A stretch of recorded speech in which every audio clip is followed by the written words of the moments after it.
one nation, under God, indivisible, with liberty and justice for all. Thank you.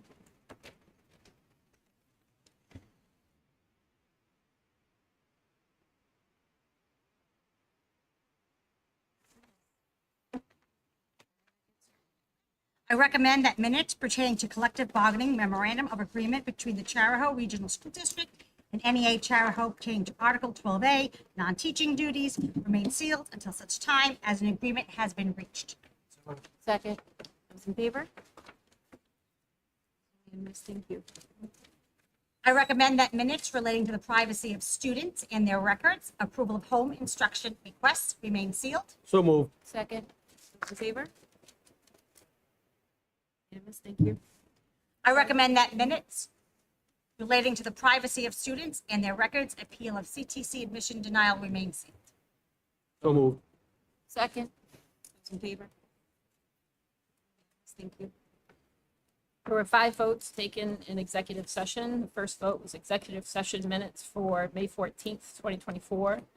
There were 9 total votes, 8 in favor and 1 abstaining, with Juicy, Hopkins, Lyle, McQuaid, Phelps, Pouliot, Purcell, and Reynolds in favor and Luzon abstaining.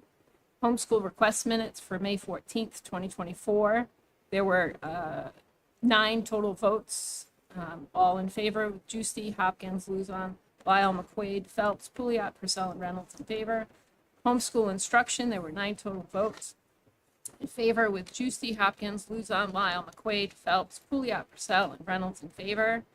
Then there was a CTC admission, a motion was made for additional review, 10 in favor, with Colasante, Juicy, Hopkins, Luzon, Lyle, McQuaid, Phelps, Pouliot, Purcell, and Reynolds in favor. And then there was a return to open session with 10 in favor, with Colasante, Juicy, Hopkins, Luzon, Lyle, McQuaid, Phelps, Pouliot, Purcell, and Reynolds in favor. Thank you. Okay. It's really exciting when you can end a year with as many recognitions as we have tonight. So that brings joy to my heart. I'm going to start with, please join me in thanking Charlestown Town Council for including $150,000 in the Charlestown budget for a new playground at our Charleston Elementary School. The voters for approving this funding. They plan to have the new playground ready for the start of school in September. So thank you so much.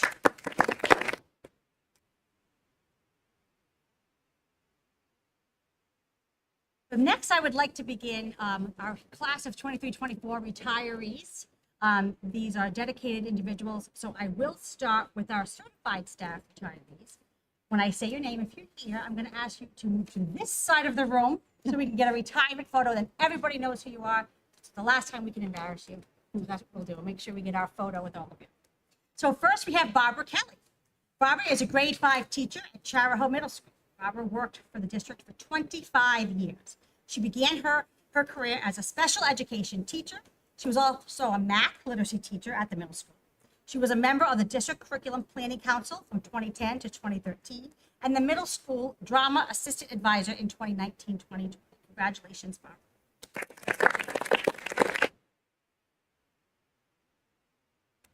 Next, we have Sandra Lau, English teacher at Charahoe High School. Sandra has worked for the district for 21 years. She has served as the high school drama advisor, co-advisor, and Shakespeare Club advisor. And I know her students would love to say that her class is one of their favorite classes. So thank you, Ms. Love, for all that you've done. Congratulations.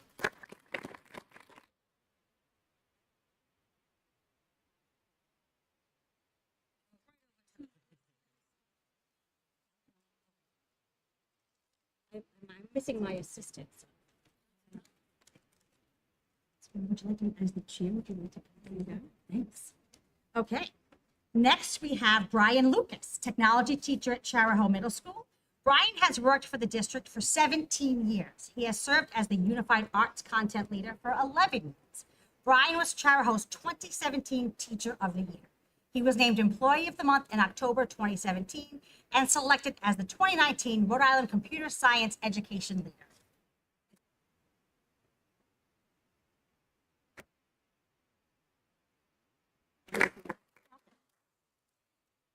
Next, we have Lori Naiman, science teacher at Charahoe Middle School. Gloria has worked for the district for 30 years. All of her years teaching science were at the middle school.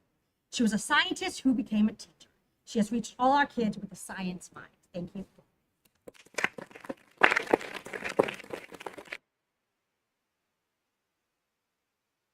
Next, we have James Provencher, also known as Pro. Right, that's what we all call him. Science teacher at Charahoe High School. Jim has worked for the district for 23 years. Jim was involved as the high school football program, with the high school football program for 9, and an assistant coach and head coach. He was also the assistant athletic director for 14 years, and the high school's portfolio support team for science for 17 years, and loved to bring his grandchildren to lots of the games and he wore shorts during football, Super Bowl, in the cold, regardless of the weather. So good job, James, but we're going to miss you.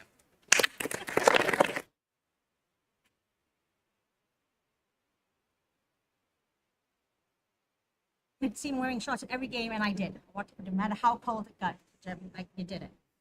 Next, we have Edward Rose, graphic design teacher at Charahoe Tech. Ed has worked for the district for 11 years. Ed's creative spirit and innovative approach to teaching having inspired countless students, helping them to unlock their potential and discover the power of design. One of Ed's last tasks was helping us with the students create the Charahoe Tech Creative Taste Cafe food truck logo and design. So he did a wonderful job with our kids. Thank you.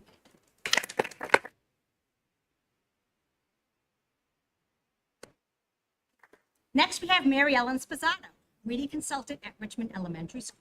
Mary Ellen has worked for the district for 25 years. She began her career as a grade 4 teacher at Richmond Elementary. Mary Ellen served as a lead teacher at Richmond for 6 years. She was a member of the Master Teacher Mentoring Program, and Mary Ellen was named a Distinguished Educator in August 2017. Congratulations.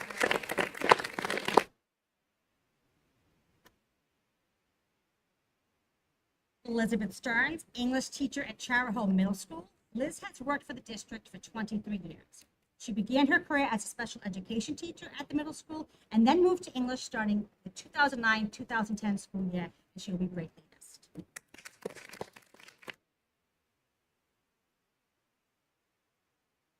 Next up, we have our support staff retirees. Christopher Brown, teacher assistant at Charlestown Elementary School. Chris has worked for the district for 39 years. Chris was an active member of the ESP union, holding both president and vice president positions. And again, a true spirit when he walked into the Charlestown Elementary School. Kids loved him and teachers adored him. Thank you.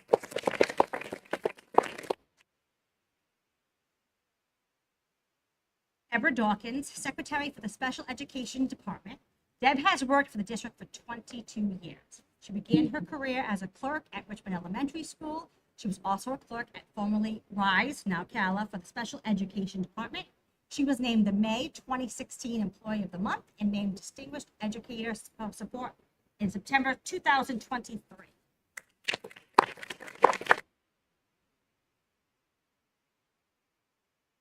We have Mary Beth DeMella, custodian at Charahoe High School. Mary Beth has worked for the district for 35 years. She began her career as a vocational program technical aide. She also worked as a groundskeeper at the high school, custodian at Hope Valley and Charlestown, and a teacher assistant at the high school. She was also a custodial supervisor at Charlestown for 5 years. Congratulations, Mary Beth.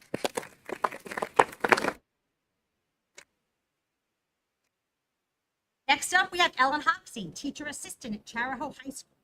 Ellen has worked for the district for 35 years. Ellen began her career as a part-time aide at Richmond Elementary School. Ellen was nominated for the 2003 ESP of the Year Award. She was the recipient of the You Inspire Me Award in 2017, and Ellen was named Charahoe's 2020 Educational Support Professional of the Year.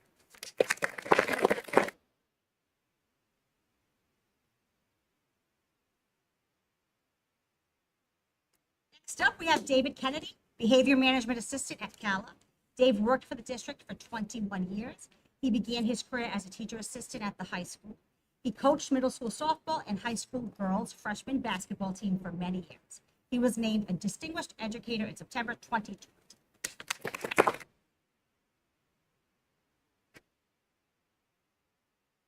Next, we have Pamela Pansera, teacher assistant at Charlestown Elementary School. Pam worked for the district for 37 years. She began her career as a vocational program technical aide in food services program. Besides working at Charlestown, Pam was also a teacher assistant at the high school, middle school, and Hope Valley Elementary School.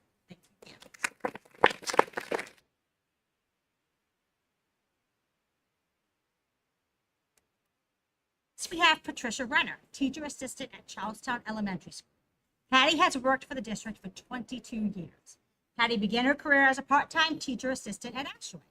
She also worked as a teacher assistant at the middle school. Patty was named Charahoe's 2015 Educational Support Professional of the Year.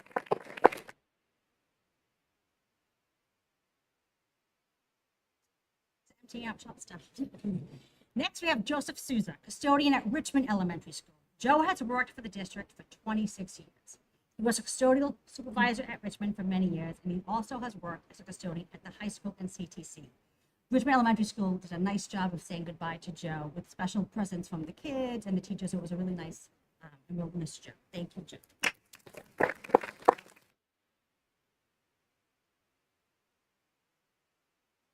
Lisa White, clerk for the special education department. Lisa has worked for the district for 19 years. Lisa began her career as a part-time clerk at the middle school. She worked as a teacher assistant at Richmond Elementary for 4 years, and Lisa was named a distinguished educator in August 2015.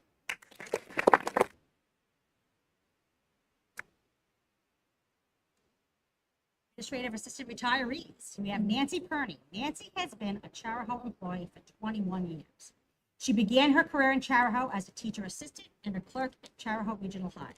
She was also a clerk for the special education office. She was then promoted to administrative assistant to the director of administration and finance. Finally, Nancy concluded her employment at Charahoe as the administrative assistant for the assistant superintendent's office. Nancy is also a veteran and served the Marine Corps, where she was promoted 3 times during her service. Nancy has been an asset to the Charahoe Regional School District and a staunch advocate for our students and our school community. She will truly be missed by all. Nancy was named Charahoe's November Employee of the Month in 2014, and she has now driven off into the sunset this past December as her and her husband took off in their RV, headed for new adventures. So congratulations.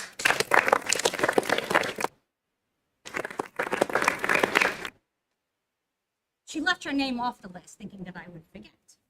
There's no way I would forget Donna Saskavich. So last but not least, well, she has put in her letter and she's going to leave me soon, so she's getting recognized probably more than once because she deserves it. So Donna is an administrative assistant to the superintendent and district clerk for the school committee. She has worked for the district for 22 years and worked under 3 superintendents during her tenure. She's a true historian. I can't say enough about would not accept her retirement, but I know no one deserves more time to enjoy herself and her family than Donna. Donna's exceptional dedication to Charahoe and the commitment to our students, families, and staff is extraordinary. From managing the countless details that keep our office running smoothly to always being a step ahead and anticipating our needs, her efforts don't go unnoticed. Her lightheartedness, attitude, organizational skills, and ability to handle any challenge with grace and efficiency make a significant impact on our team and our success. Her dedication is a cornerstone of our daily operations. Whether it's handling communications, managing complex tasks with ease, she always delivers outstanding results. She's always willing to go the extra mile, and her unwavering support makes a world of difference. Thank you for being an indispensable part of our team. We are all incredibly fortunate to have had the opportunity to have you as a colleague and a friend. You will be greatly missed by all, even Ned and Sean, regardless of what they say. But seriously, Donna, you will always be a special part of the Charahoe family.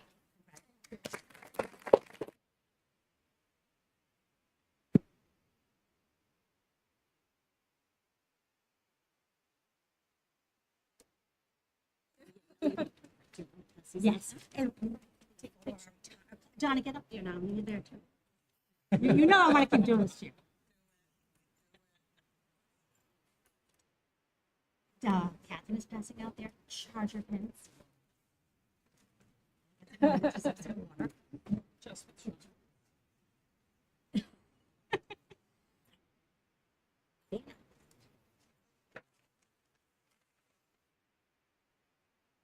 All right, girls lacrosse, you're in queue. Get ready. Our state champions.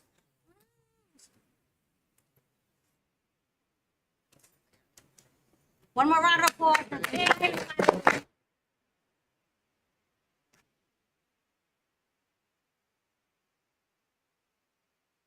They used to be asked to wake up at 7:30 in the morning to attend convocation. So we've decided, in order to respect them and so they can sleep in on convocation, we would do this at school committee meetings in June, and then let them sleep in while their names roll across the screen. So everyone is reminded of our retirees. Let's face it, nobody who's retired wants to get up for the start of school once you retire. So we appreciate that, and thank you for coming tonight. And thank you for all that you do. Thank you.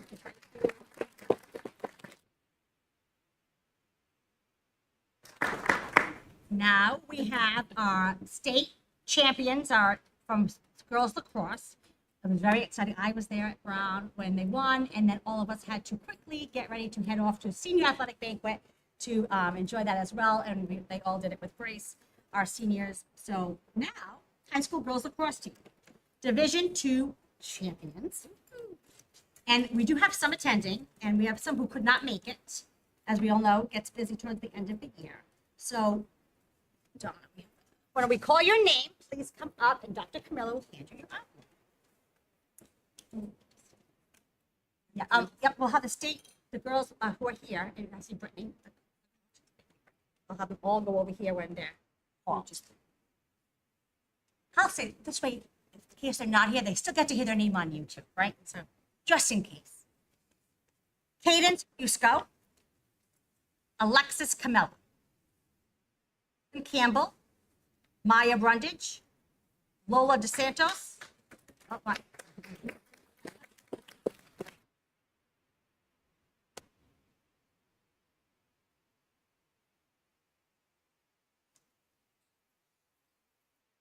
Lillian Grandolfi, Gabrielle Macaruso.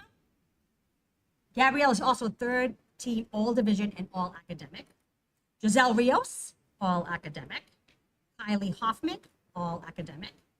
Aubrey Courier.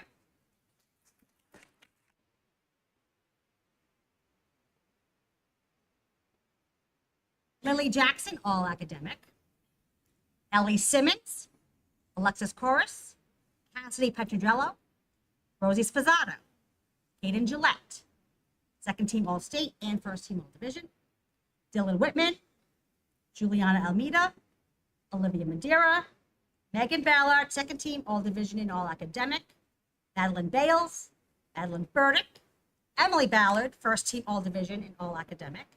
Hayden Norris, Genevieve Ogren, Micaiah Hill, Ava Laird, Kaya Perrin, Sportsmanship Award in all academic, and Kaya Elwell. Kaya scored her 200th goal on senior night, and she finished with 214 goals in her high school career, and was named Cardi's Furniture and Mattresses Hometown Sports Hero this week.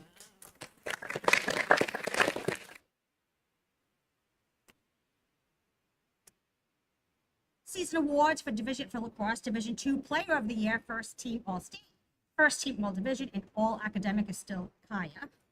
And then head coach Brittany Godbout, Division II Coach of the Year.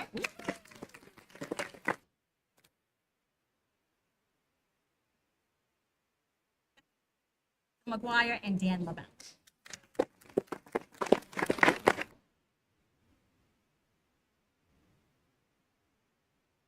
Nice job, state champions, girls lacrosse.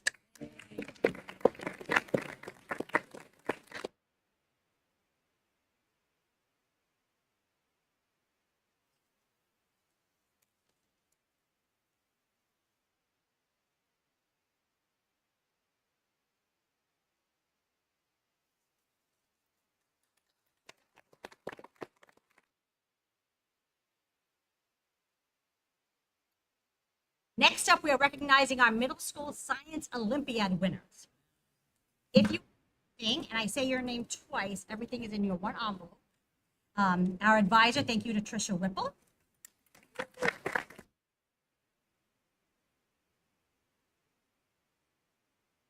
We have third place, we have for Dynamic Planet, Titus Castrato and Ian.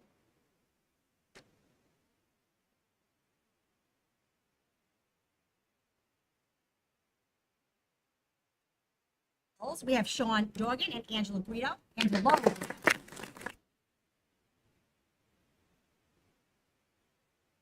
Second place for Fast Facts, Luke Cameron Cogshaw.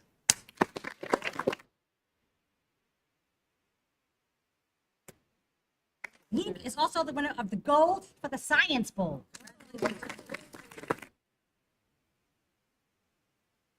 And the team as a whole received fifth place at the state finals.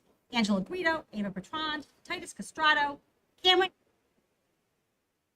Davis, Sonia Dropic, James Haxton, Tucker McClincy, Louis Dankos, Luke Defidel, Ian McInnes, Sean Dorgan, Noah Van Dever, and Keelan Villant.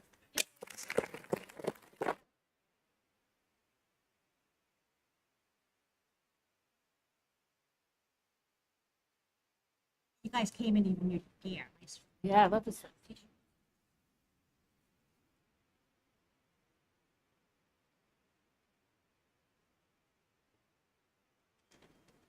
So we've done a lot of work to rebuild our band program. And happy to say that our Charahoe Middle School band marched in the parade. So we would like to recognize 8th grade students Sophia Cotton, Christopher Cubino, Luke Defidel, Owen DeMello, Hayden Dugas, Madeline Dutra, Garrett Furlong, Elizabeth Kona, Liam LaFazia Kennedy, Alexia McKee, Abigail Nunn, Everett Spencer, Keelan Valander, 7th grade students Alaya Buren, Madison Brooker, Fiona Buckley, Ashley Collette, Chase Conley, Gabrielle Cora, Tynan Cutting, Cody Defidel, Alaya DeSoma, Anna England, Mindy Evans, Brianna Garcia, Connor Gwilotny, Yvach Harris, Zach Hederick, Sophia LaFond, Sawyer Lyons, Ian McInnes, Devin Meese, Evan Pariseau, Jack Raposa, Kellen Smith, Mason Thorpe, CJ Vieira, Mia Vieira, Camden Zaganfuss, 6th grade students, Haley Durning, Robert Kenyon, Sky McKay, Emily Nunn, Willow Piermont, Emma Tutko, 5th grade students, Evan Buren, Claire Cutting, Taps, Ian McInnes, and Kellen Smith participated in both the Hope Rally and Carolina Memorial Day parades and did a wonderful job. Thanks to band advisor Chuck Johnson, assistant advisor Ian Rondo, parents, and teachers. It was truly an effort by all who participated in these back-to-back events.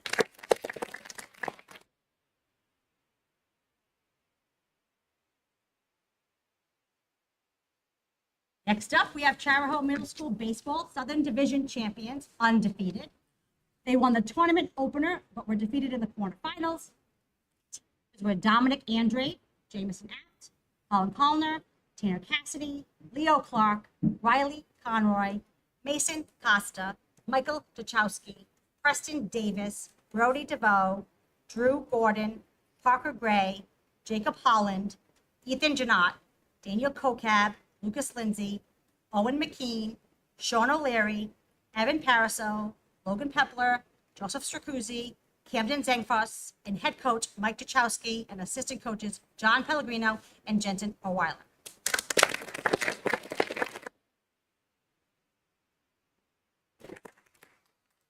Then we have Jackson Nickerson, who finished first in the shot put and turbo javelin.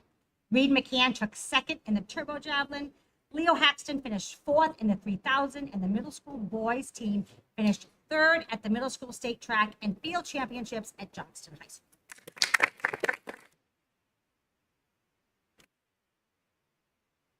Next, we have Hope Valley students participated in the Math Olympiad for elementary and middle schools. Hope Valley's team consisted of the following: grade 2, Lydia LaPlume, Rowan Porter, Bowen McGuire, Adrian Pettigrew; grade 3, Jocelyn Vandiver, Brody Lynch, Reed Palumbo, Cole Woodard, Haley Lucas, Peyton Lemary, Dylan Stracuzzi; and grade 4, Sebastian Scherzer, Billy Clark, Owen LaFountain, Caden Cahoon, Abby Howland, and Maggie Rowland. They competed against students from across the country in monthly math contests from November to March. After completing the contest, they received scores on how their students performed. The statistics listed below are based on national percentages. So Sebastian Scherzer scored in the top 20% as the highest scorer on the Hope Valley team. The top 30%, Billy Clark, Owen LaFountain, Caden Cahoon, Abby Howland, and Maggie Rowland. The top 40%, Brody Lynch and Paul Woodward. And top 50%, Bowen McGuire and Adrian Pettigrew. While all of these achievements are outstanding, it is impressive to note that 2 second graders, Bowen and Adrian, ranked in the top 50% of students who participated. Traditionally, For this competition, participants are 4th through grade 6. So we are so proud of how these students performed.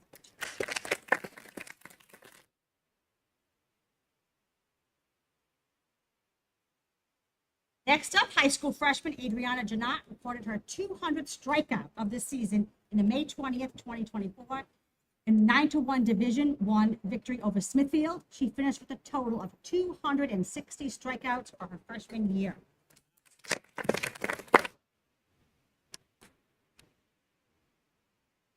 School softball advanced into the second round of the Division I tournament winners bracket with a 2-0 victory over Coventry.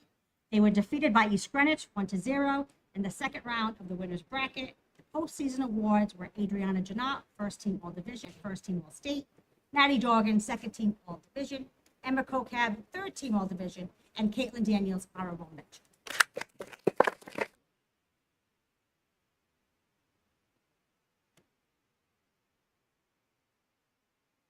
Season awards: Nate Ballard, first team All Division, Attack and Academic All State. He holds the record for the most Charahoe goals in a career with 128 goals. He finished his career with 184 points, which is also a new school record.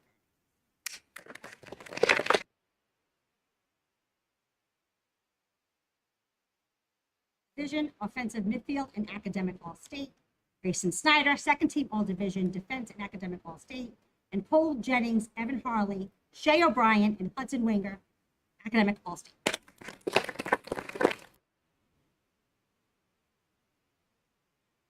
Baseball postseason awards: Darren Clark, first team All League, second team All Division, Gavin Appice, second team All League, and Adam Carpenter, third team All League.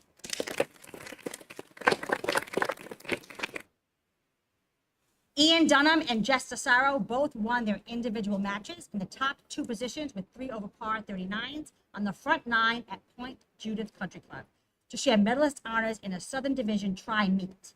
Ian Dunham shot a 2 over par 73 on the first day of the State Golf Championships at Cranston Country Club. He was tied for 3rd, 1 shot behind the leader. He finished 15th in the state. The Division II championship match at Winter Park Country Club, Ian was the medalist winner, shooting 3 under par, with Charahoe finishing in 3rd place out of 12 teams.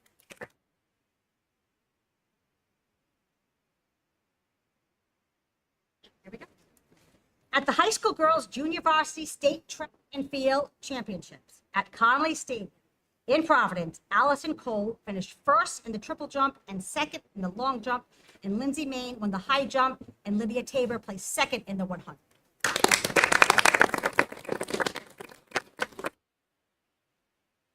If I didn't say this name. High school girls track and field, the team placed 2nd overall at the Class B championships at West Warwick High School. Erin Van Housen, who also was our valedictorian, won 2 events, and her first place time was 4:38.04 in the 1500, and she broke the previous meet mark set by Portsmouth's Nikki Merrill in 2019. Emily Brown won the high jump, placed 2nd in the 300 hurdles and 3rd in the 100 hurdles. Jules White was 2nd in the javelin, and Lily Baxter finished 2nd in the triple jump. Lily Baxter, Lydia Tabor, Sonia Beasley, and Erin Van Housen finished 2nd in the 4x400. Rico Thompson was 3rd in the shot put. Elle Clark took 3rd in the long jump, while Sonia Beasley and Lily Baxter were 4th and 5th in the high jump.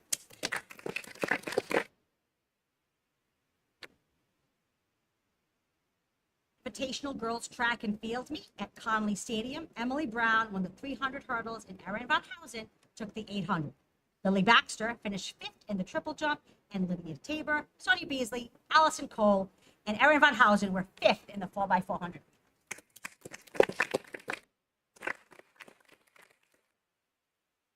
Our girls track and field team finished 5th overall with a pair of school records set at the state champion meet at Connolly Stadium. Erin Van Housen won 2 individual events, breaking her own school mark in the 800 and was 1st in the 1500. Emily Brown set a school mark with her 2nd place finish in the 300 hurdles, breaking the mark held by Mary Sadowski, set in 2002. She also was 3rd in the 300 hurdles and 5th in the high jump. Sonia Beasley set a new school mark in the high jump, and she, Lydia Tabor, Emily Brown, and Erin Van Housen finished 6th in the 4x400 meter relay for the best time of the season. Elle Clark placed 7th in the 100 hurdles.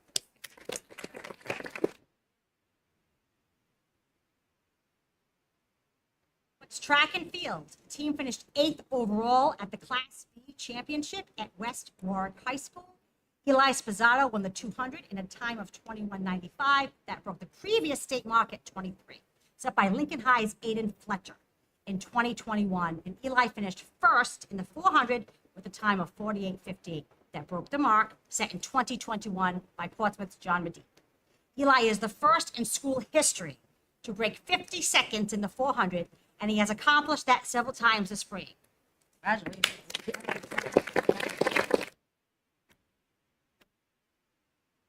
Jared Pelletier, who took 4th in the 800.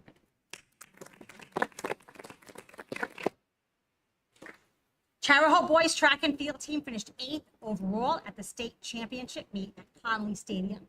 Eli Spazzato won a pair of state titles. He's at a new school and state mark in the 200 and set another school mark in the 400. Ethan McCann, Tom Golis, Isaac Graham, and Jared Pelletier finished 4th in the 4x800.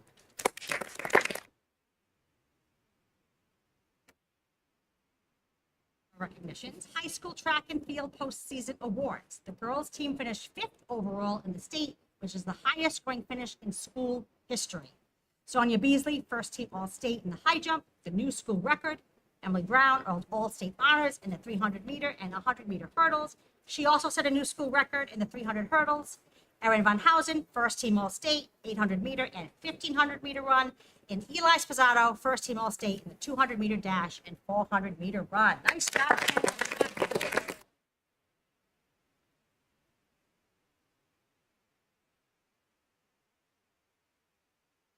Now it's time for our public forum. And because we ran a little bit late, I'd like to just explain the process to everybody so no one misses their opportunity. One of the reasons we ask you to put down what you're speaking about is to make sure it's not an agenda item. So public forum is for things not on our agenda. So Mr. Pearson, you're talking about the health curriculum. That's on our agenda. So I'm going to ask for you to wait for your comments until we reach that agenda item, and then you will certainly have an opportunity to speak. The procedure here is you have to sign your name to let us know you'd like to speak at public forum. Is there anyone who'd like to speak at public forum who did not have an opportunity to sign up tonight? Okay. Our policy states that you'll have between 2 and 4 minutes. I have had that policy broken in the past, and I apologize for it, and I should not have allowed it, so I won't allow that this evening. So you'll be given 2 to 4 minutes, as our policy states, for your comments. I've asked Mrs. Reynolds to keep time for us, so she'll let you know when you have about 30 seconds, and then at 4 minutes, we're going to ask you to end your comments so that someone else has an opportunity to speak. I have Chris Kona from Richmond first. Thank you, School Committee. Chris Kona, Richmond. I want to speak about the rising threat from Moms for Liberty in Rhode Island. These people have been coming up to school committee meetings espousing fear over some concerns that change from year to year. Their arguments are based on misinformation and threatening tactics. They're trying to bully the town members and the school committee members. They're going to be vile in their discussions. They want to try to scare you. I want to remind the committee that their goal for Moms for Liberty is to undermine and destroy the effectiveness of our public schools.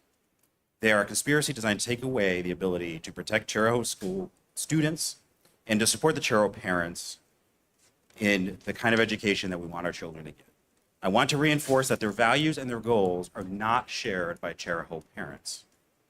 Those of us who have children in the Charahoe schools want kids to continue to be educated in a safe environment, and would encourage the school committee not to be distracted by potential Moms for Liberty speakers in their attempt to destroy what our kids presently have, one of the best educations that they can get in Rhode Island.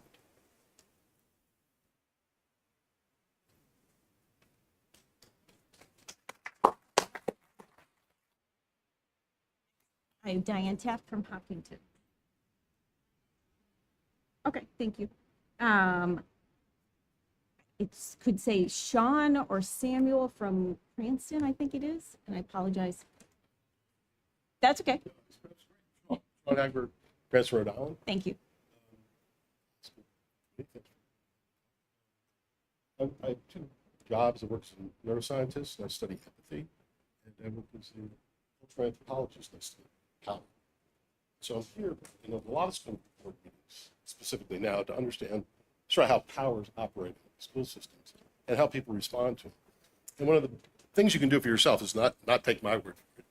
If the topic comes up like Chris talked about, if somebody's trying to claim things about what's going on in your school and certain people, certain gender identities, race, or things like that, I would urge you to do what I would do as an anthropologist. I would go and do what we call field work. Just go and sit with the kids and sit with the parents. See how they talk to each other. See what they think. And then come back and have a discussion about it.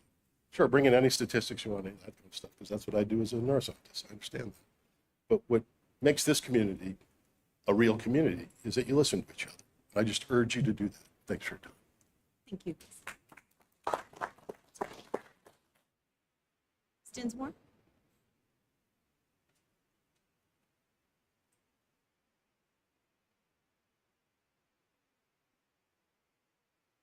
Good evening, Louise Dinsmore from Richmond. I'm also the president of the Forgotten Taxpayers locally in the community. So during the bond debate, there was a mailing that went out to voters in Richmond with a picture of a Richmond Elementary School classroom with water on the floor.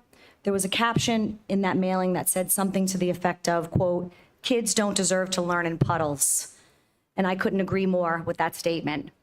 The voters were informed that Richmond Elementary School had a flooding problem.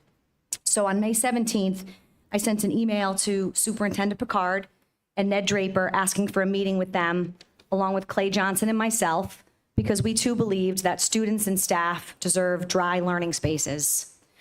The day before I sent the email, Richmond also experienced considerable rain, and I was concerned that the students and staff may be subjected to flooding and a disrupted learning day.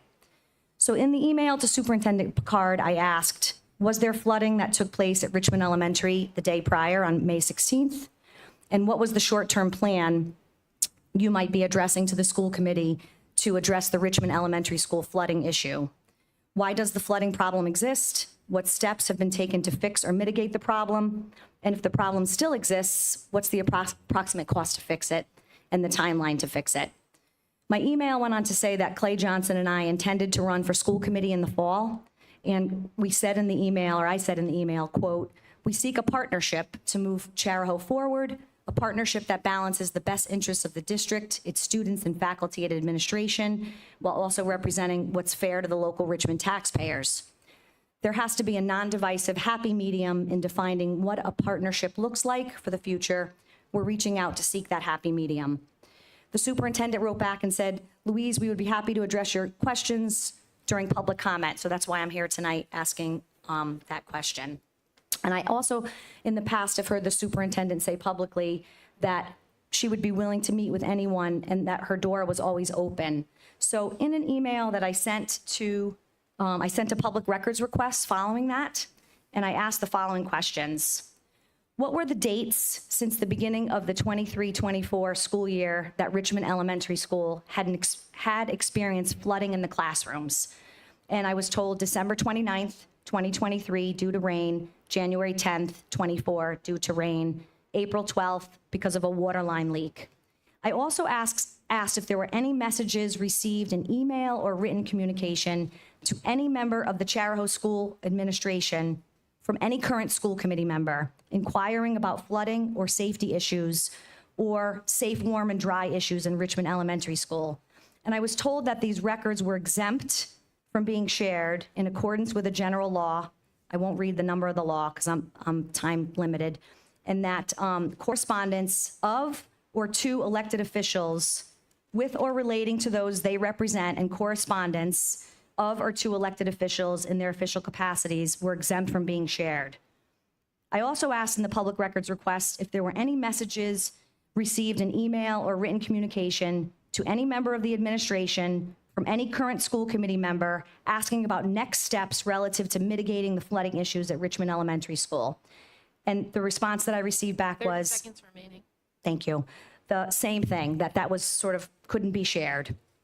So I guess I'm asking at this point, if there are any current Richmond school committee members that would be willing to share with us in the public in the spirit of transparency, if you've submitted any correspondence to the superintendent, to Mr. Draper, to Sharon Martin, inquiring about the status of flooding or the status of the costs to repair Richmond Elementary School so the flooding could be mitigated.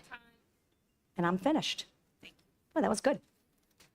So I don't know if the current school committee members could answer that question here, or If you can't answer it here, I'd love to have that information, and I'm just going to share my email address, ldinsmore16@yahoo.com. I would just be interested to know if any of the Richmond School Committee members had taken a leadership position on that issue.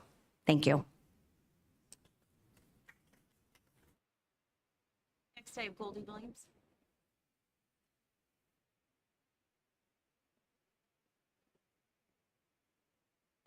Goldie Williams, Richmond. I'm just going to talk about your curriculum. I was wondering if you have any pro-Palestinian, anti-Israel in your curriculum. Do you have any illegal immigrants? I can say that because both my parents came here legally in our school that we're paying taxes for. And also, if Mr. Kona's worried about the school, why didn't he stop the bullying in the RISE program when my son was in there? Thank you. Robert Chiarardo from Westerly.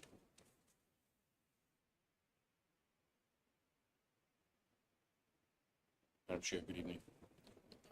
Members of the committee, before my time starts, I want to congratulate Donna. It's a long way from the Pleasant View House in 1976.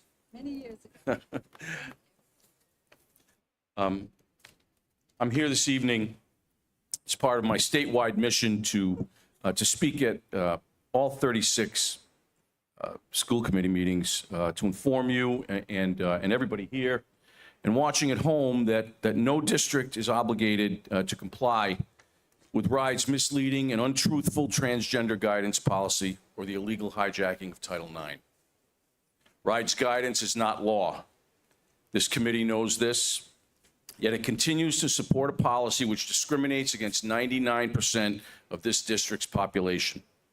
Under this guidance, boys identifying as girls are allowed to utilize the same bathrooms and locker rooms as girls, compete against girls athletically, and room with girls on overnight field trips. Teachers are compelled to utilize pronouns as per the student's sexual identity, and there is no mandate that the school inform parents should their child decide to socially transition in school. This must change, and it is beginning to. Just last week, the American College of Pediatricians issued a statement calling on all major medical associations to, and I quote, immediately end promotion of social affirmation, puberty blockers, cross-sex hormones, and surgeries for children and adolescents who experience distress with their biological sex, unquote. You can see the full statement and the video at acpeds.org. Numerous other countries have already stopped these barbaric practices. Your Title IX policy is inaccurate and parrots the current administration's hijacking of this law.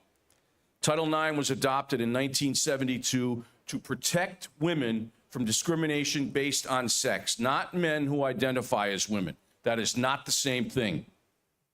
Nowhere in Title IX is gender or sexual identity mentioned. Not only do the Biden administration's illegal rewrite and hijacking of Title IX, as well as RIDE's current guidance not prevent discrimination based on sex, they mandate it. Boys do not belong competing with girls athletically. It is unfair and unsafe for our girls. Both of these policies put all of our young people, especially our girls, in uncomfortable and unsafe situations. I hope Charahoe parents will not accept this. 20 states are currently suing the Biden administration over Title IX, 10 successfully thus far, with 6 more yesterday. And Title IX, citing the exact reasons I mentioned earlier.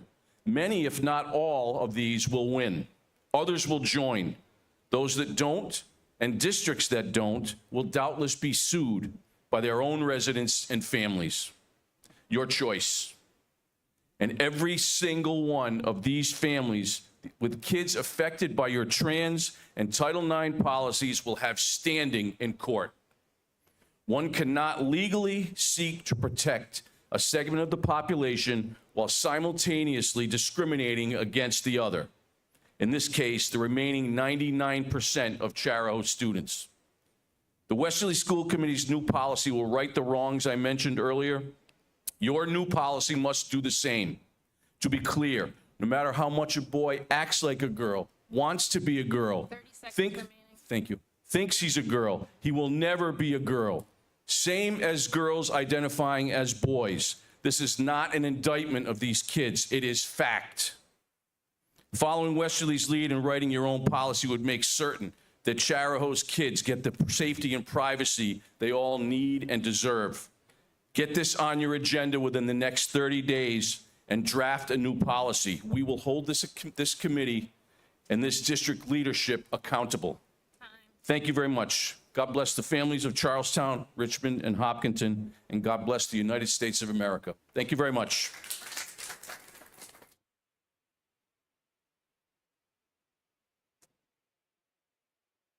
Bill Hurst.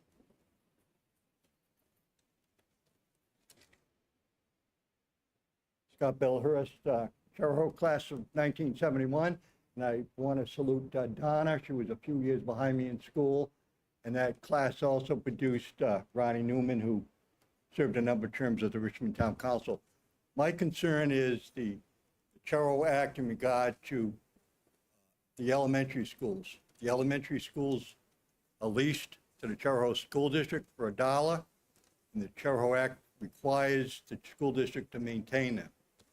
And there's talk about returning Hope Valley School to the town of Hopkinton.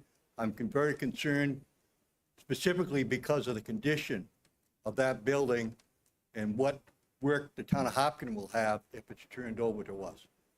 I expect the Charahoe Act to be complied with, spirit, and the town of Hopkinton spends 79% of its town tax dollars for Charahoe, neighboring town of Richmond 80%, and Charleston much less.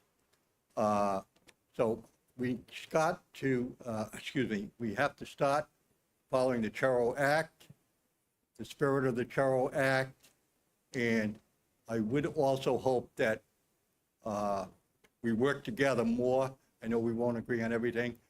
And before I sit down, I will say that I did make a motion to adjourn in the honor of the Charahoe class of 2024 last night at a council meeting, as well as all graduates from Hopkinton, including the homeschooled. So I was there at the graduation. I salute the class. I'm proud to be a Charahoe graduate, but I don't agree with a lot of the stuff that goes over here. But I'm here out of respect to my community that's elected me as a leader and also as an alumni of Charahoe. Thank you. Thank you. Kim Coulter. Oh, we passed. Okay, thank you. And Abby McGuire.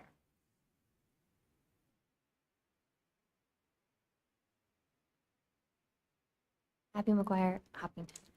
I just wanted to ask, I don't think it's possible this year, but to consider in future years a possible evaluation of incoming kindergartners.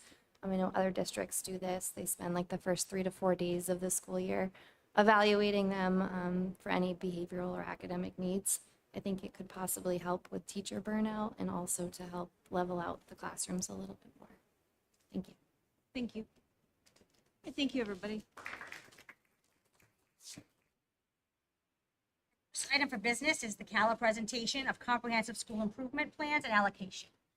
So Brian Tatro, I believe is here, and Katie Karkosian, they're going to provide you an overview. I am recommending approval to submit the comprehensive school improvement grant for CALA to RIDE's Office of School Improvement. So different than the rest of the schools, CALA is considered a comprehensive school in need of improvement. So the progress is reviewed by the school committee every year at this meeting, and then an overall review of the budget. So Brian has approval to move forward with the budget and his plan. Just to be clear, it's not, this is not an opportunity for people to change what's in the budget. That purview lies within the CAB and per the state law. This is just so you can answer and ask questions. You're gonna mention the dollar number? It's $138,661 in grant dollars. So moved.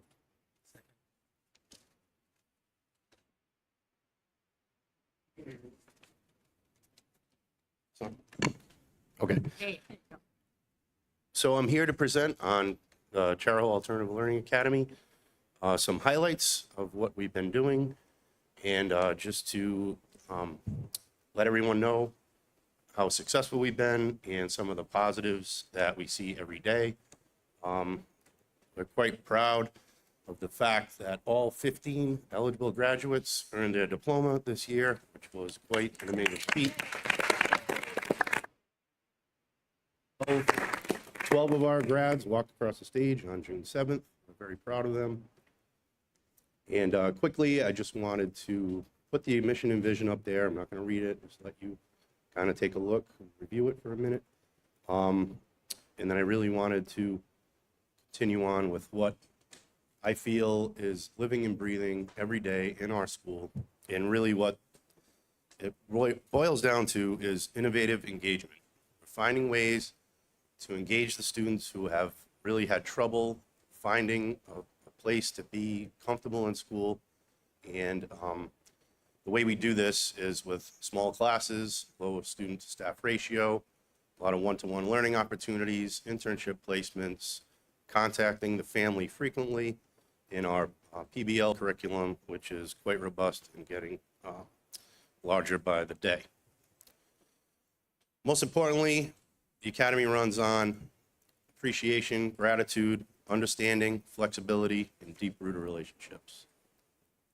My staff, you know, I'm ad-libbing here for a minute, but I'm very proud of the staff for how they are able to find something with each student that is important to them and gets them on the same page with trying to find success in school where they have not traditionally found any success.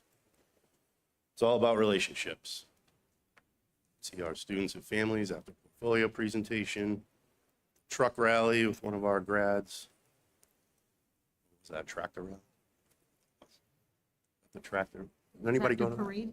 The tractor parade. That was quite a day. Here's a testimonial to just give you an idea of emails our teachers receive after working with some of the students who have had trouble in traditional schools. You can see here how teachers just keep coming back every day, and this is why.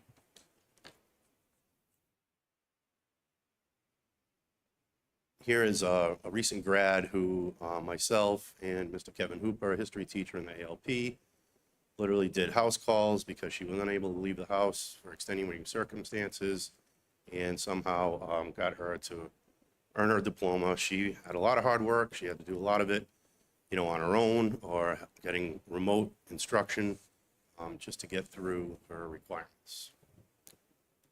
And I'm going to actually just have 1 second. Yep. I like that you ad-libbed and you shared it. I want to say we get emails about Director Tatro and the staff at Cala, and those make me smile every day. And I wish, I could share every single one of them, and I wish I could, but some of them are very specific to the needs of the student, and we disclose personal information, but I want to read a line of the most recent that we received Monday.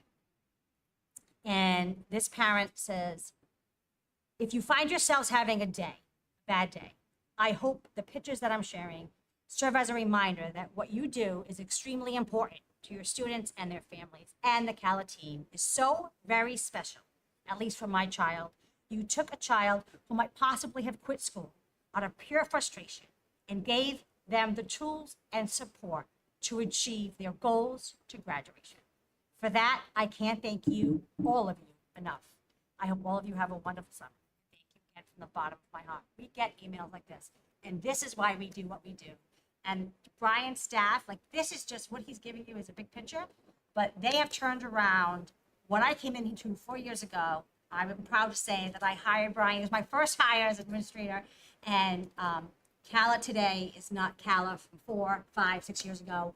It really is a place where we have a waiting list of students who want to get in. It's that stigma that lived here is definitely being changed because our students are advocating for themselves in a way that's beautiful, and it's due to Brian and his team, and I can't thank you enough, but I wanted to stop you because he's going to be modest, and I really want you to know the work that happens at Cala every single day is truly amazing. So.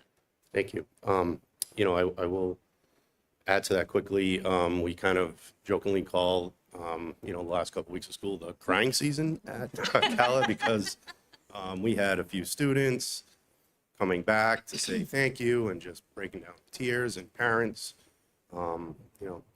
safe to say, and then teachers and myself and everybody else shedding tears of joy for some of these stories of students that have somehow made it through. Okay, so relationships matter, right? And it leads to strong community connections. What we have here is a robust job coaching internship program, which is thanks to the grant that Katie manages for us. And here's some numbers. We had 10 students in the internship program in the fall and another 9 in the spring, earning 34.5 credits total and about $5,000 in stipended, which is also due to the grant that we received from the state. Here are some of the placements.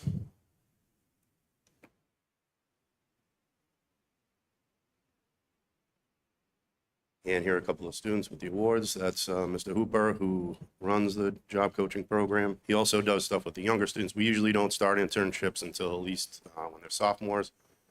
The younger students, grades 7 through 10, get junior achievement as part of the job coaching program. So I'd like to just talk a little bit about our partnerships that we have here. So between the middle school and the high school, and Mr. Zenyan's here could speak to this as well, but we have strong communication and collaboration with guidance and admin, and it just allows us to take more students. Because what we've been doing to maximize the number of students we get, we've been getting creative with scheduling, where we're keeping the students in the traditional school for classes that they're doing well in, and then we're pulling them during the times when they're not doing so well, so that they can earn credit in our building, any other building, and it allows us to take extra students because, I'd be turning away more kids if we weren't moving to that model. Then we have our SRO. He is new this year. Officer Ellis has been a consistent, frequent presence, certainly helps the morale and just the climate of the building. And he has a high level of de-escalation and emergency expertise. So that is very helpful for Mike Ellis to be with us and at the high school as well. And then the National Alternative Education Association, something I got involved with a few years ago. And Danielle Bruno, the former Teacher of the Year, runs an alternative professional learning community. And we have people who are drawn as far as people from California, all over the country. We do a quarterly Zoom meeting, and attendance is tricky, but we always have between 10 and 15 people typically, and they're from all across the country. It started as a regional, but it's become more popular, and we've been sharing it at conferences and getting a lot of groundwork with that, where we just learn from each other and promote best practice in alternative ed. So very excited to announce that we have a new clinical service provider and a new model in general. We were able to save money and hire a district social worker to be based at the Ashaway Cala program. Her name is Wilma Capehart. She worked with us before.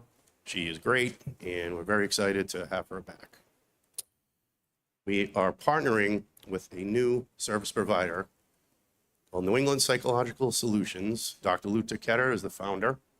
And it looks like he's been to every single university or college in the state. And then we have Dr. Erin Churchill, who is a nationally certified school psychologist. She's been working with us this year in a limited fashion. She will be taking over as the clinical director on campus next year. Then we have Anna Lyons, who has a master's in counseling psychology, and Brian St. Lawrence, who is a young but newly certified school psychologist. We're excited to start with this team. I think it's going to take our clinical services to the next level. Then we have some academic growth data for you, which is looking better. We're still striving to get our growth and achievement high enough to earn that second star for traditional schools, which we are lumped in with. But our RICAS and science testing participation was 100% across the board this year, which is, the teachers are very proud of that. our district benchmark data, we've got 55 improvement in the clinical day, 73% in ALP. So the numbers are on the rise. Here's the math. Where we have improvement rates, ALP whopping 89%, 64% the clinical day.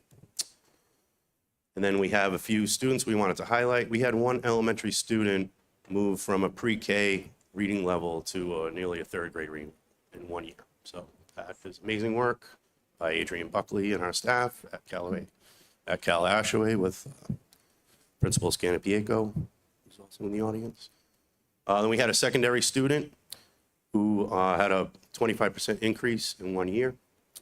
And the ALP progress speaks for itself.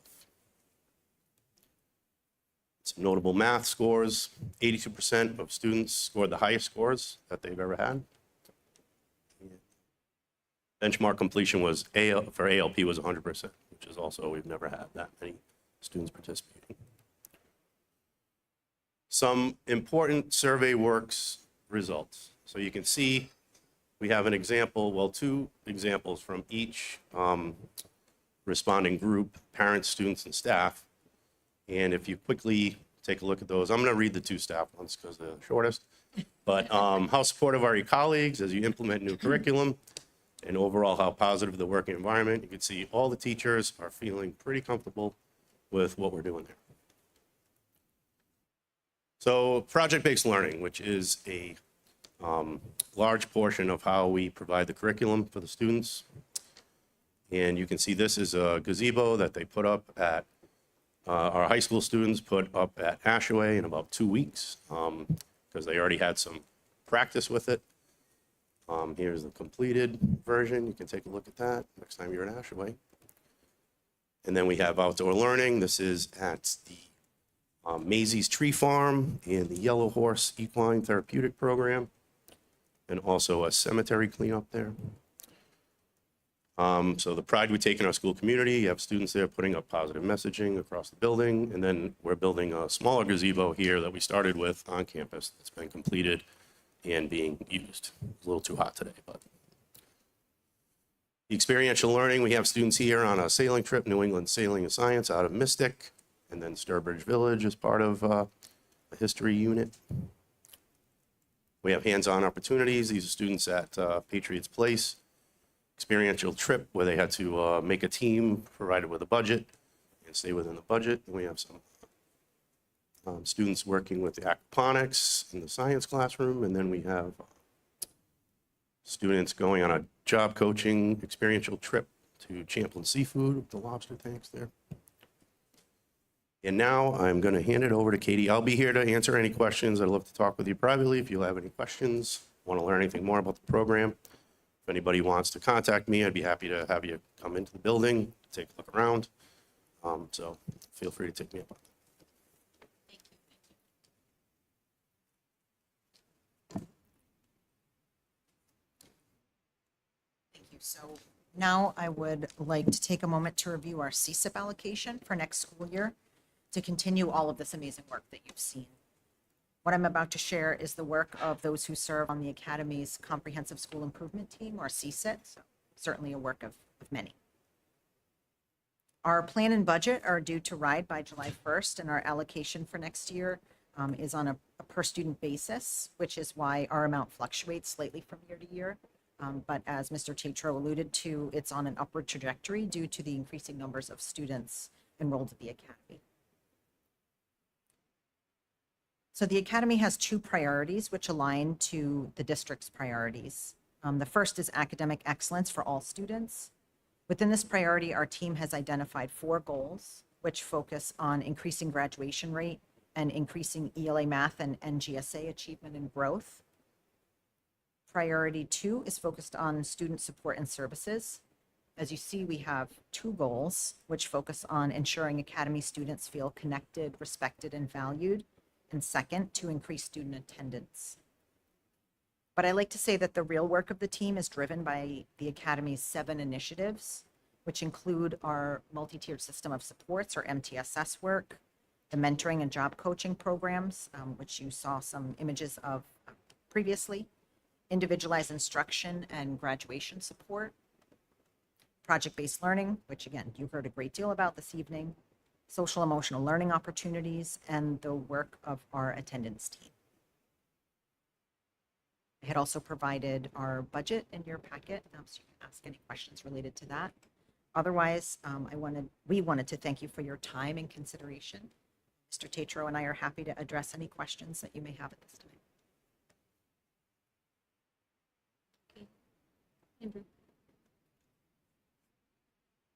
No questions, just two comments. One, and I've shared this before, Danielle was present. I think it's quite notable the work that CALA is doing on project-based learning, experiential learning, and community partnerships. I would continue to encourage the administration to really leverage, I think, an incredible strength in our district that really we're hard pressed to see replicated at the level that it is occurring at CALA. And quite frankly, we know that these are best practices for all students. And so I think we are very, very lucky to have an incubator here in CALA, which you speak to where CALA was 5 or 6 years ago when I think about where CALA was 18 years ago. In trailers, deeply misunderstood students, and I think we were still seeking to understand how we could most effectively support these students. And 18 years later, I think that you have done that and continue to work tirelessly to continue to advance that. But I think what's, in addition to your learning models, which I think that we need to advance in our other schools, there's something else that I think is very notable about CALA, which makes me incredibly proud. It is very clear that you have educators who have a unique ability to meet a student where they are at, understand and empathize with their context, and then be committed to walking alongside that student over time, seeking to set that student up for success over and over and over again. And quite frankly, I think that there are many educators across our district that would really benefit from learning the strategies and approaches that you take to be so tenacious with a student, to really respect and empathize and understand where that student, what that student's context is, and then understanding how it is that you adapt in the classroom setting so that student can thrive, and not expecting the student to come forward in such a way that is really set on sort of, let's say, false expectations. So again, if anything, I just would say, let's please find those opportunities for our educators in our other schools to really take these practices and integrate them more deeply, because CALA is clearly out in front, which is a really wonderful thing to be able to share and say. Just real quick. So I've had the honor to work with this group of dedicated professionals, and it's been a great experience for me. But I want to piggyback on what Andrew was saying, was that they've become a model for like just across the United States. There are schools that are seeking their guidance for what they do and what they've accomplished with their students. So I think kudos to them, and a lot of hard work that they've put in and dedication. I'll echo that. I think we're very fortunate to have the CALA program in our district, and I think that there are other districts who would be really well served by modeling it. And I'm really proud of the work that you guys have done and our students have done, because the reward is theirs. It takes a lot of hard work for anybody to graduate high school. But when you have some different challenges, it's a little bit harder. So I'm so thankful. Seeing 15 of those students walk across was fantastic, and really affirming that there's a lot of important work that gets done here at Charahoe. It's not just the buzzy things that people just want to sit in the audience for and then keep peeking in to see what they want to talk about next. This is the actual work that's important stuff that gets done. I hope that's noticed by our community. So thank you.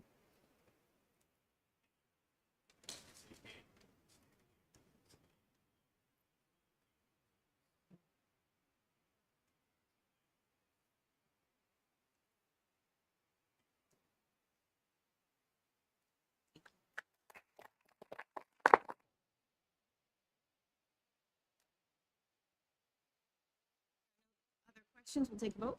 Those in favor? Unanimous, thank you. Okay, we're gonna get our grant tour started. Item B, grant requests. Katie is here for every single grant. I will go one at a time and we'll take them that way. The Champlin Foundation this year at middle school is putting in for a renovation at the Charahoe Middle School Library. I am recommending approval to submit this grant request to Champlin for the renovation of the middle school library in the amount of $86,037.46. And if there's any questions, Katie's here. So moved. Second. Any questions on the Champlin Foundation grant? Katie, are there any highlights you want to point out? I've had the pleasure of working with the middle school librarian to talk through her vision and see how we could bring that to life. It's definitely focused on making it more 21st century and teen centric, having like a teen reading space to promote that. But we also talked through some of their data and statistics in terms of what classes are utilized in the library. So we're trying to think creatively about how we could not just utilize ELA, for example, which is definitely going to the library, but how we might also bring in science, bring in some of the STEM classes, et cetera. So we're thinking through ways of bringing in a grow tower like Richmond Elementary has as their example, because there are some units that talk about the kind of plant life cycle and such, and then how that also might give back to the school community and RICAN, for example. But how we might connect science in creative ways is one opportunity, and then how we also might support other programs with some of the additions in that space. Questions? Those in favor? It's unanimous, thank you. Okay. Next up is the Department of Energy's Renew America's School Prize. I am recommending approval to submit the Department of Energy's Renew America Schools Prize Grant in the amount of $300,000 for FY25 Phase 1. This would assemble a project team and facility portfolio for potential energy improvements to our school facilities. Phase 1 recipients can apply for Phase 2 funding, $500,000 to complete Level 2 energy audits in FY26, and Phase 3 funding up to $7 million for implementation in FY27. And I am proud to say that Charahoe was one of the lead by example honorees and awardees at the Energy Summit in Providence. We were acknowledged by Sheldon Whitehouse, Jack Reed, and the governor. So we really are proud of that. We are, in essence, leading by example. So moved. Second. Questions? It did say that this was at no cost. District 2, this phase. Yes, phase 1 is just a prize of 100% with no cost match. Okay. It also said you have to assign a senior executive and primary point of contact. Would that be you or? Julie's Ned. Yes, for these purposes, it might be Mr. Draper as kind of the lead. That's how we, and I just, He's the lights guy. yeah. His favorite job.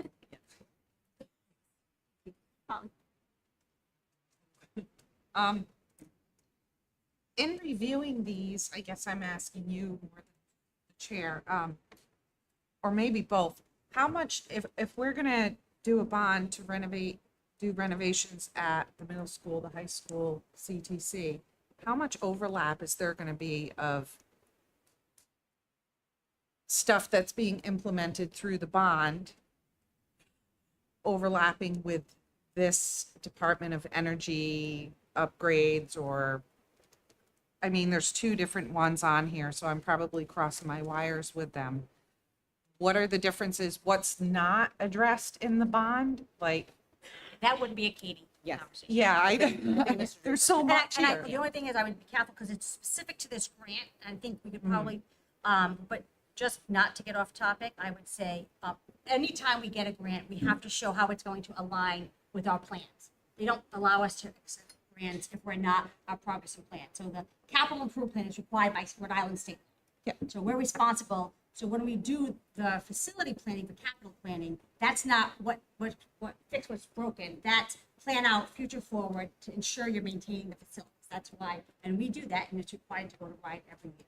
The bond that's going forward is to request the taxpayers to be able to access funding to work on projects based on the needs of the district to ensure we don't move things or defer maintenance and fix things temporarily. I'll let Ned just add anything else I can capture. Yeah, So- just out of the time constraints I had, I couldn't go back to what was included in that, what's gonna be upgraded. Sure. Will it run the same path as some of these Department of Energy upgrades and grants, that the things that they address? That's where I'm thinking. So maybe we can go backwards a little bit to go forwards, so I can explain the project we have done and how this would apply. So the way this works is that initial prize is to provide technical capacity to research the kind of projects we want to do and apply an energy efficiency and energy grant mindset to that. So an example would be, we replaced the boilers at the middle school. We investigated that with Colliers as to what technology we would use. And you've all heard of it, there's a lot of money been made available for electrification, that sort of thing. Given that we're in a rural community, it's very hard to afford to do that because of the high upfront cost. This puts us in a place where if we're recommended to use a higher upfront cost technology, we probably wouldn't have the money to do that upfront. We would use this to offset that kind of cost. So we would go to them and say, we have the prize, we have your technical expertise. Can you please show us a technology that'll work for our situation that won't cost more than we've already planned to spend? So that's where we feel we would get an advantage here, is we can discuss and research new technologies without an out-of-pocket cost. Okay, thank you for explaining that. Is there another handout that I missed earlier? No? Just very quickly, this is across districts, so it could apply to the elementary schools, not just the main campus. Correct, it would be across the district. Other questions? Those in favor? Unanimous, thank you. Okay, next up is the USDA Project Scales, which stands for Supporting Community Agriculture and Local Education Systems. So there is a policy that the grant requires. You actually already approved this grant at your February 15th, 2024 meeting.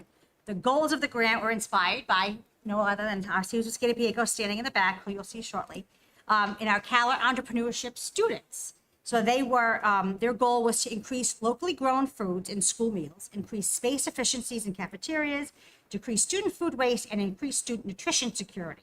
So legal counsel reviewed the request that they asked us to sign the USDA, and the legal is recommending that we can approve the adoption of this policy to apply only to this grant. So I am recommending approval of this policy for this grant only. So moved. Second. Questions?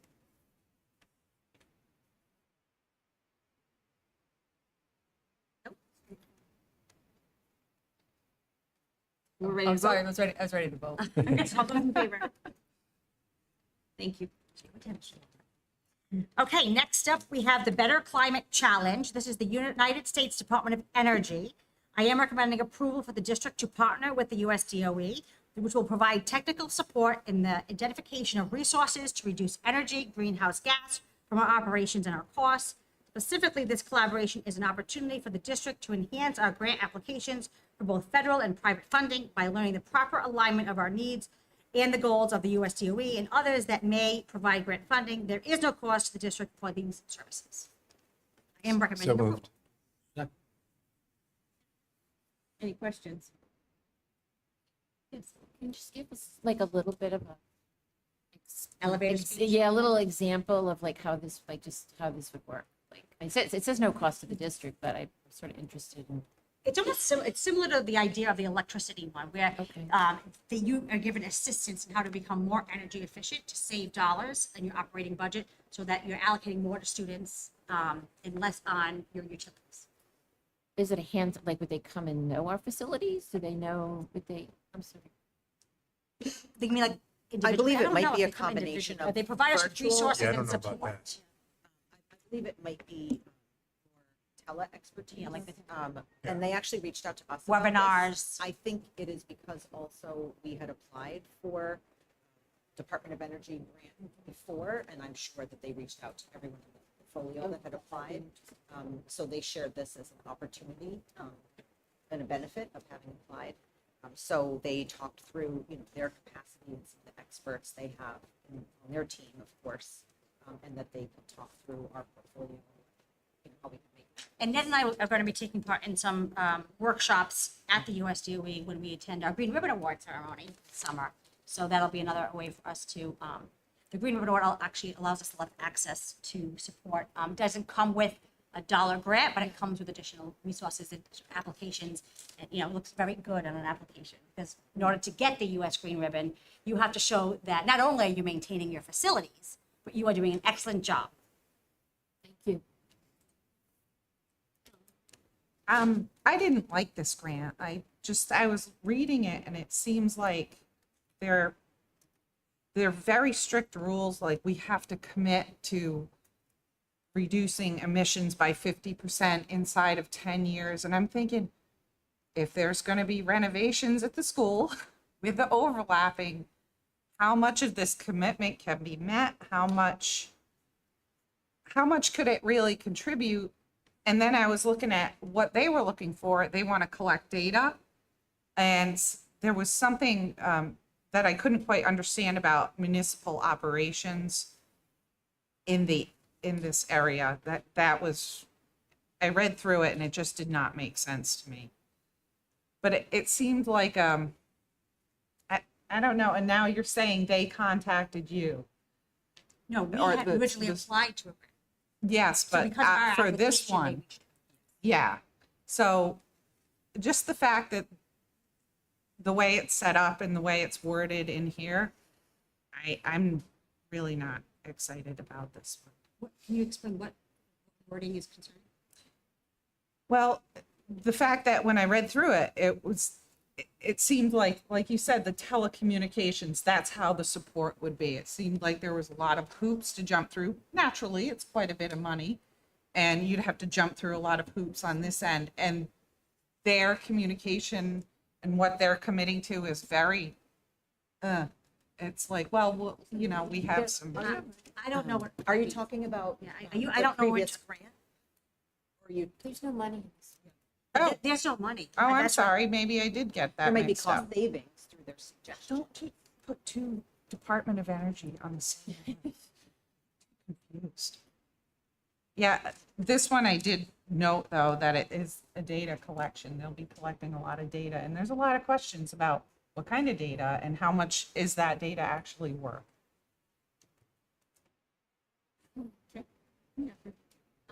Katie, I think I might understand where Polly's going with this, and I think you can clarify it. This grant doesn't do anything that makes us tied to a commitment of say reducing our emissions at least 50% in 10 years, which is going to tie us to a future cost, right? There's nothing punitive about these benchmarks if we weren't to reach them. We know Right, it's a that globally, collaboration there's to get support, to think about ways to be efficient. That's what I thought. Okay, thank you. There's no, right, there's no, you must do this, you must do this. They're looking to increase collaboration, so we do increase, towards a goal, but like Katie said, if you don't hit it, there's not anything punitive. It's to be more thoughtful about the way we use taxpayer dollars and our utilities, so the dollars go more towards students and less around utilities. Yeah, and adding to that, much like the item we had before, this is really about getting us in a position where we've got alternative funding sources and being in that position to say, hey, we have oil boilers. They cost X. If we can replace them with federal funding and it ultimately costs us overall less to do that, that's great. We'll need technical expertise to do it. We'll have ourselves a place at the line to see if we can get that funding. But if it's not financially worth it to us, we have no obligation. And that's why also, if you look at the wording there, it says we can discontinue at any time. That was something we looked for. Questions? Those in favor? Put your hands up again. please. Okay, and opposed or abstaining? Opposed? Yeah. Larry is opposed. Okay, next up is the K through 12 health curriculum revision. This will be done by Susie Scanapieko. Thank you for attending. She oversees, along with the PE and health teachers, the revision of this form. I want to thank her and the entire team for all the efforts that go into our revision, which happens on a cycle of every 5 years. So those of you who don't know me, my name is Susie Scanpiego. I'm the STEM specialist for the district, and I have worked with an excellent team that includes Erica Ball, Michael Camella, Jess Jeremiah, Ben Jordan, Jackie Carney, Catherine Moffett, John Sayer, and they have just made this work exceptionally. It was just like the easiest system we had worked within. It was really good. We really changed our format and things which I'll get to. But it has been a great team to work with. So a few of the differences between the old curriculum and the new is that you'll see that it used to be organized by standard, and underneath each standard, you would see the breakdown by grade. And that got very cumbersome. And I'm sure the last time you read through it, it was quite a daunting task. The new curriculum is instead by grade with the substandards built in so that you can read it grade by grade a little bit easier. You'll also notice that there are a little bit of new wording to the standards.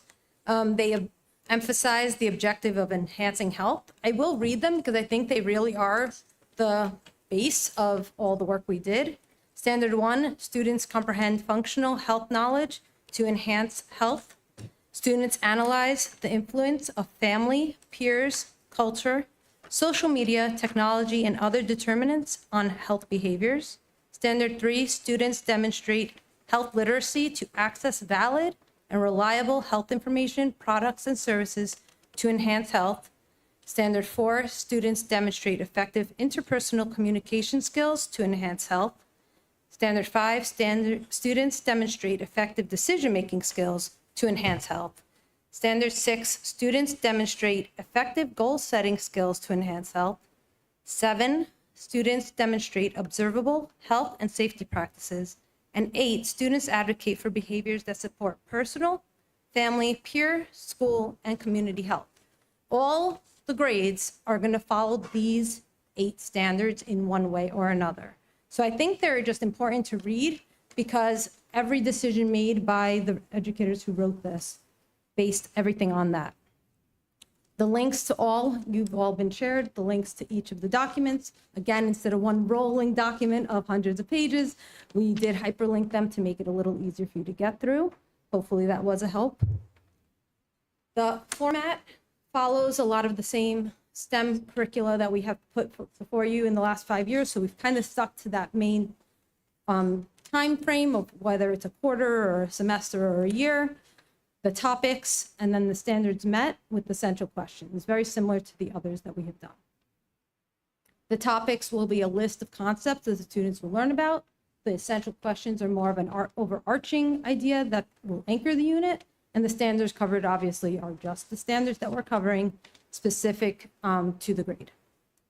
If you notice, as you hovered over the document, if you hovered over H1.12.5, which is obviously not going to make much sense to you, you do start to read the words immediately in that little bubble that shows up, analyzing how individual responsibility enhances personal, family, peer, and school. So you can kind of see where the left topics match the standards.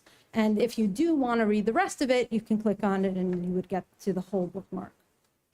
And that's really all I wanted to present to you today, making sure that you knew how the document was set up, that it is mirroring the other STEM curricula that we have put forth, and to answer any questions you may.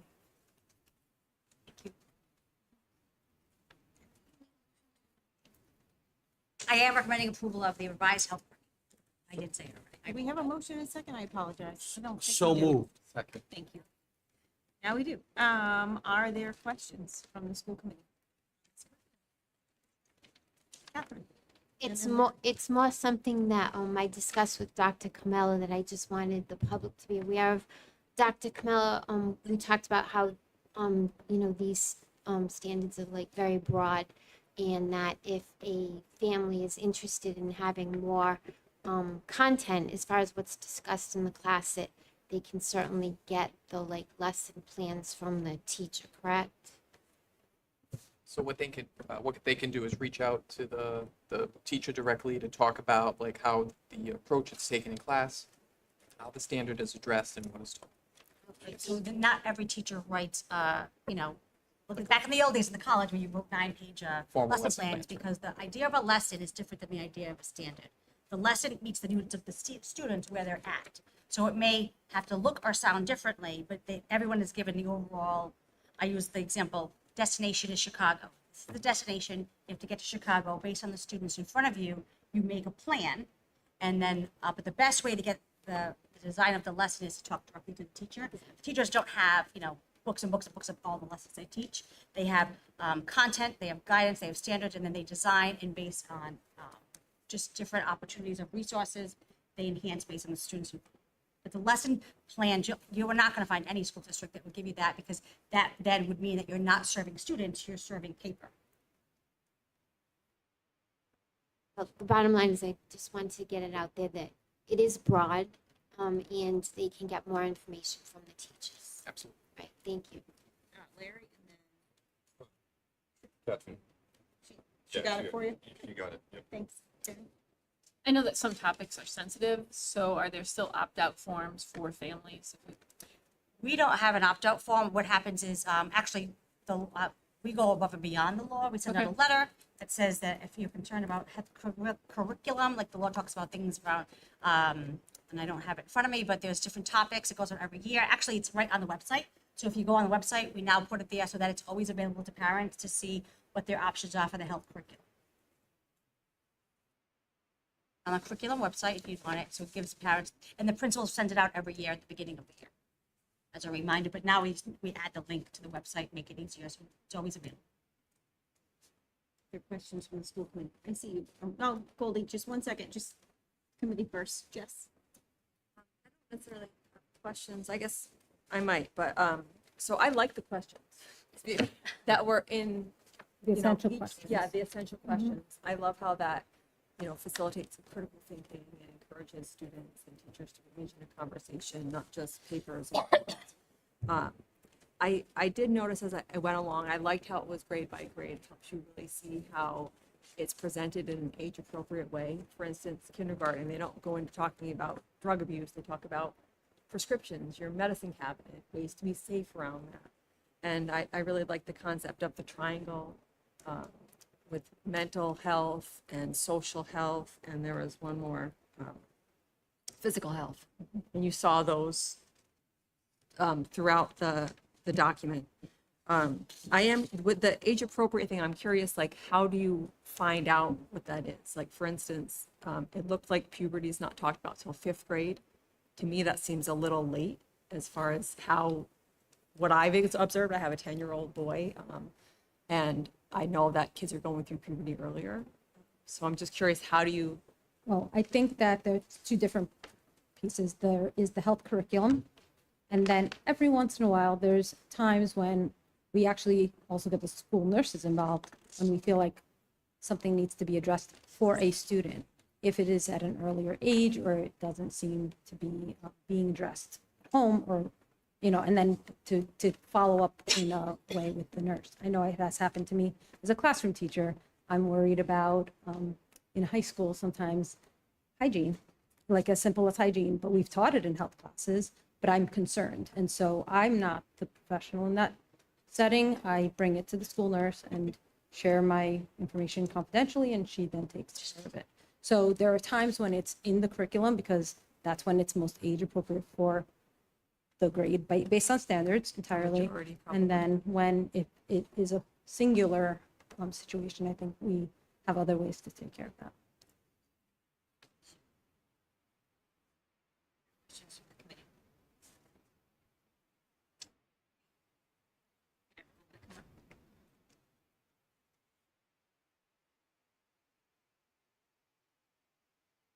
Goldie from Richmond. I saw you had the ARFID, but are you explaining sensory integration, texture avoidance when you're doing that ARFID?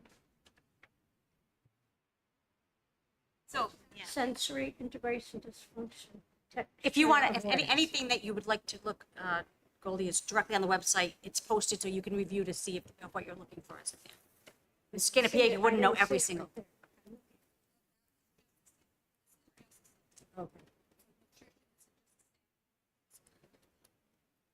I don't see any bodies snoring. There are units about healthy eating and nutrition that are specific to that. So that is specific to a grade, the one I picked up, but every grade will have different sections that they will talk about eating disorders.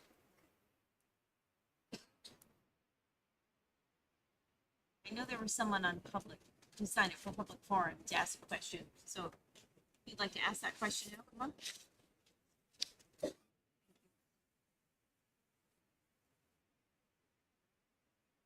My name is Eric Pearson, and my youngest child graduated in 2008, but I still have an interest in what's going on in the district. I'm also on the district curriculum review committee, able leadership of Dr.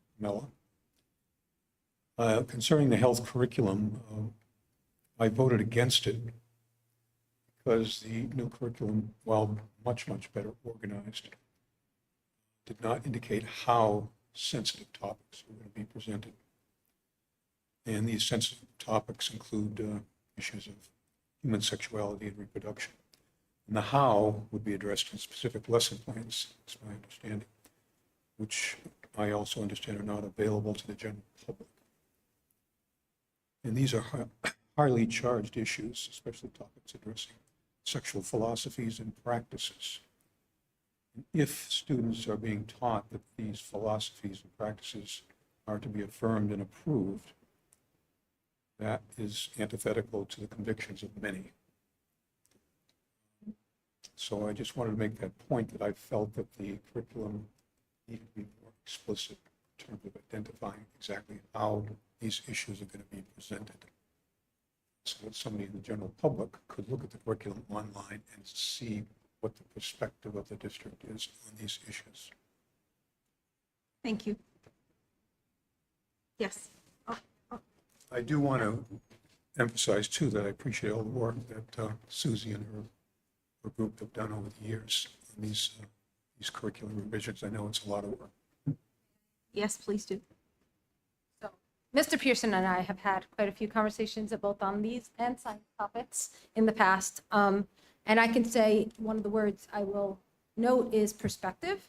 I could say that our curriculum doesn't have perspective. It is a straightforward document that states facts. And when puberty is taught, it's taught in a scientific manner at the age in which it is taught. The teachers who wrote the document and teachers who are in the classroom have demonstrated in multiple settings and on a document to Mr. Pearson that it is entirely based on science and there is no extra added to the standards that are taught. It is as straightforward, and when there is a conversation that comes up that seems like it might be perspective, if you don't use that word, they have all said that is a conversation to be had at your home. And I've heard that from every single health teacher that I've worked with. So I can say that when those conversations come up, their expectation is that is a family discussion to continue with. Thank you. Catherine, you hand up. Susie, what you just said, I think, is what a lot of people in the community exactly would like to hear. And do we have anything in policy that reflects what you just spoke? I think that our policy is that we teach the standards. And I think that that is our policy. And I think that it's true in science and in health and in math.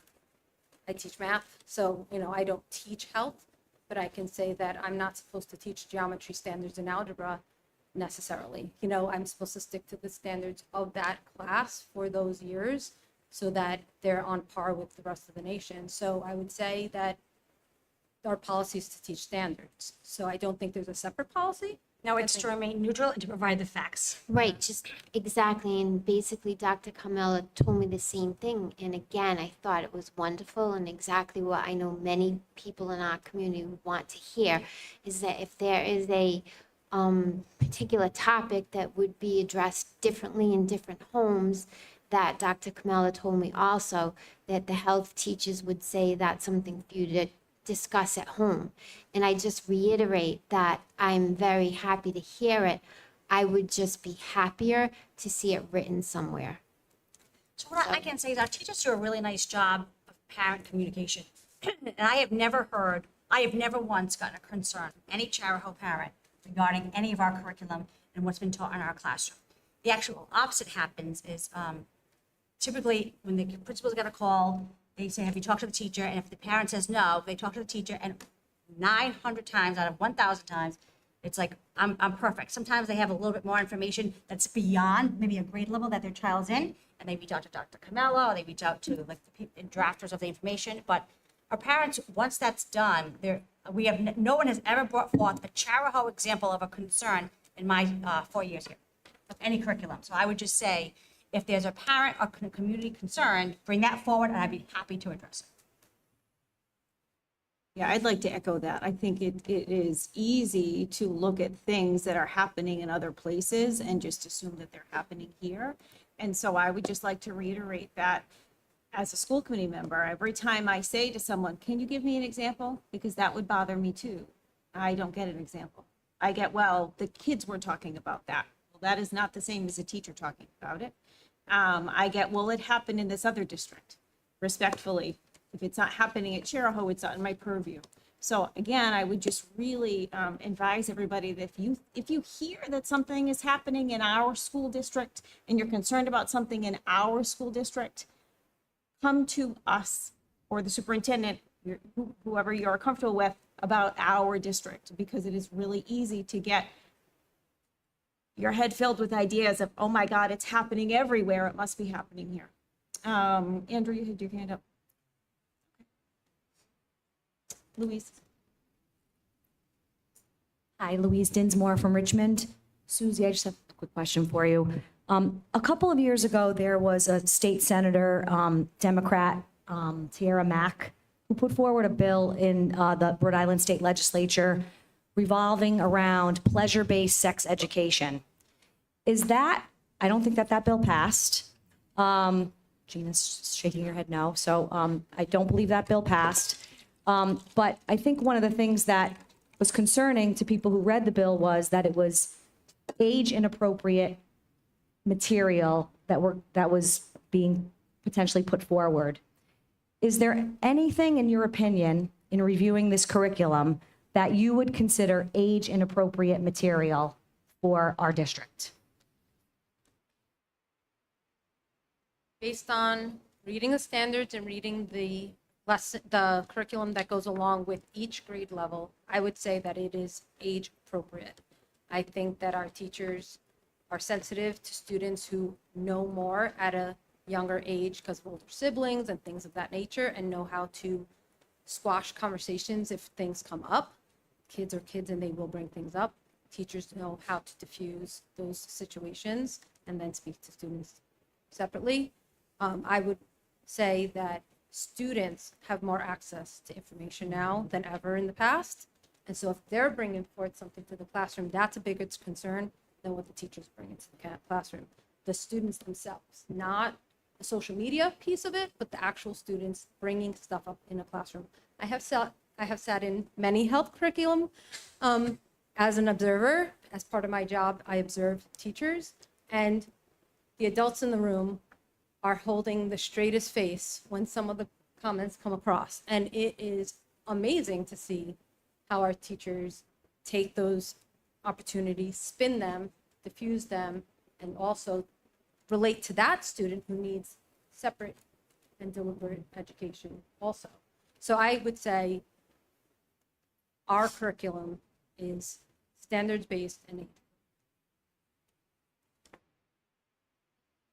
Questions? Ready to take a vote, I guess. Yeah. You can take a vote. Those in favor? Unanimous, thank you.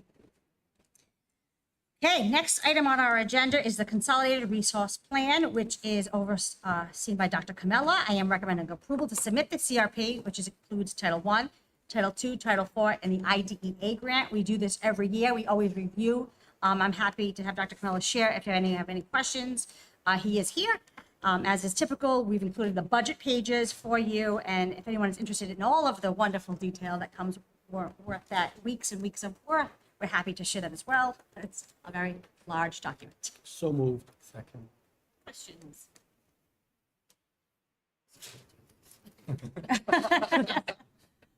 So I would like more details just to bring some public awareness to what this document is, what it stands for. I don't think we talk a lot about, we might mention it in passing, but the federal funds that are allocated to meet federal laws like the IDEA or Title I, if you could just give a brief overview of what these acts are and why, and I think that would be helpful to the public. So the Consolidated Resource Plan is made up of, I think there's 5 budgets altogether. So Title I is really funding that we get that matches our students who are economically disadvantaged. So we get an allocation from the federal government based on that. And those funds we allocate toward the middle school. Actually, there's 2 purposes for that. So the Title I funds go toward the middle school. We fund various positions like the reading specialists, teacher assistants, and after-school programming. And then we also use a portion of that funding to support students who are homeless. So we support with transportation and supplies if needed. That's to ensure that there's uninterrupted education for our homeless students. Doesn't provide all of the dollars, but provides some. Some, right. Title II is really about professional development. And so it's really to support our educators, our principals, and anyone in need of professional development. What we do as a district is we support our, we've been doing literacy the past couple of years. So you've had, for example, Carrie Pastori at some of our meetings. You hear a lot about the work that she's doing in literacy. So that supports a lot of that work that we're doing there. Title III is here, but really we get a small allocation. So Title III is really to support our students who are ESL, English as a second language, multilingual learners. And we are part of a consortium with the South County districts, East Greenwich, West Greenwich, South Kingstown, North Kingstown, Westerly, a couple others.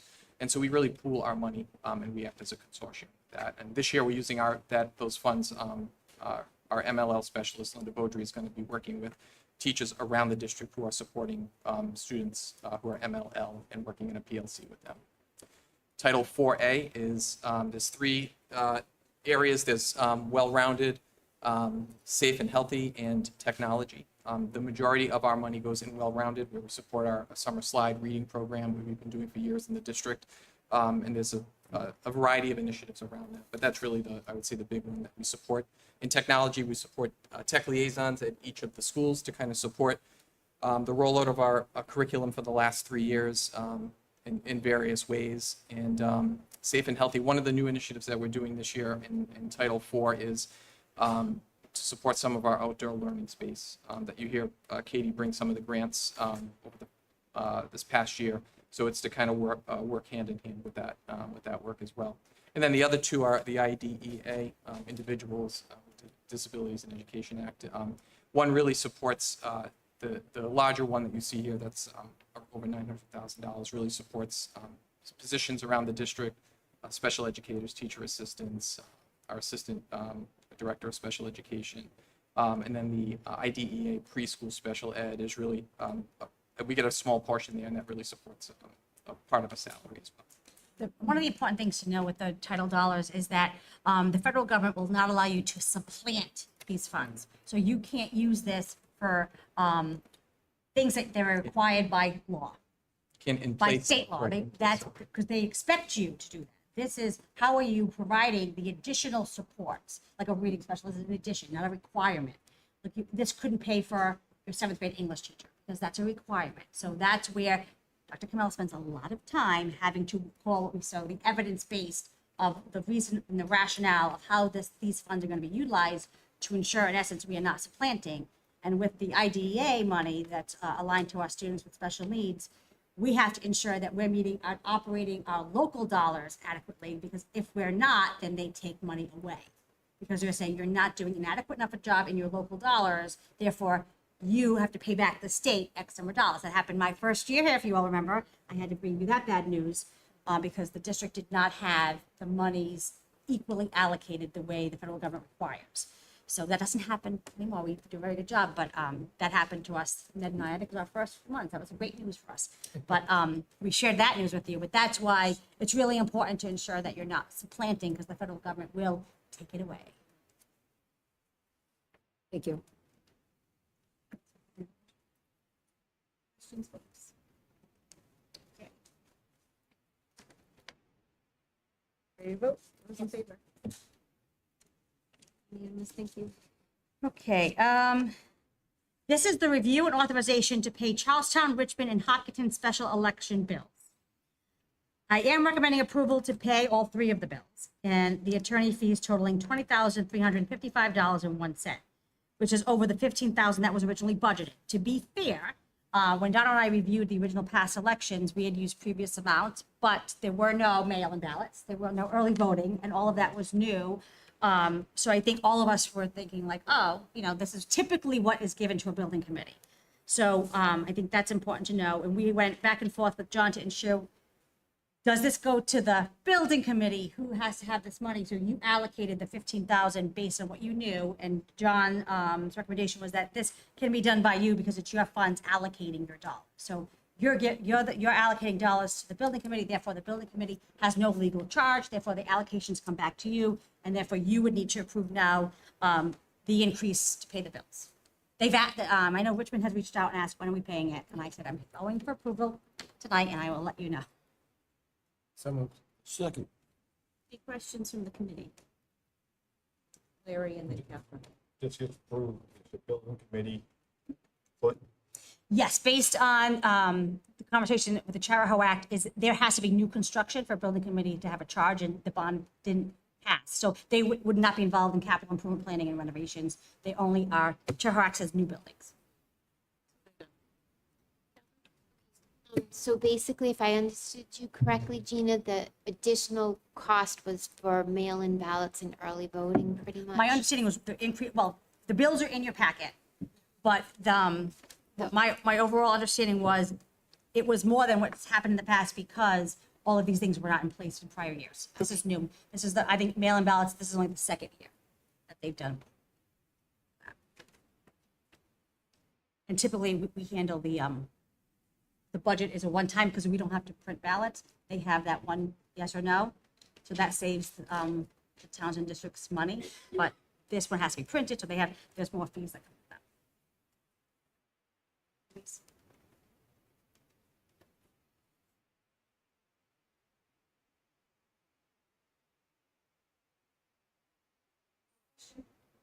I don't think this is on. Okay. So question regarding the materials. So the total comprehensive cost was $20,355.01. That's inclusive of attorney's fees and then all the bills that the three towns submitted to the school department.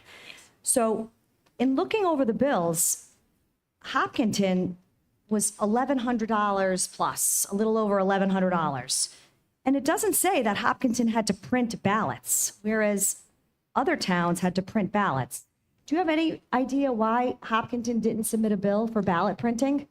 This is how the invoices came. We've asked some questions, but had not received responses from everyone. But we had the same questions that you've asked, and they gave us an overall, they didn't line item it. Okay. Because, I mean, is the school department going to get a subsequent bill from Hopkinton for ballot printing in the future? It's quite possible. Well, if they look at the other bills from the other towns. We reached out, and that was not what we were told. We were told that that's the amount that we owe, and they don't break down the costs, similar to how you saw Richmond and Charlestown.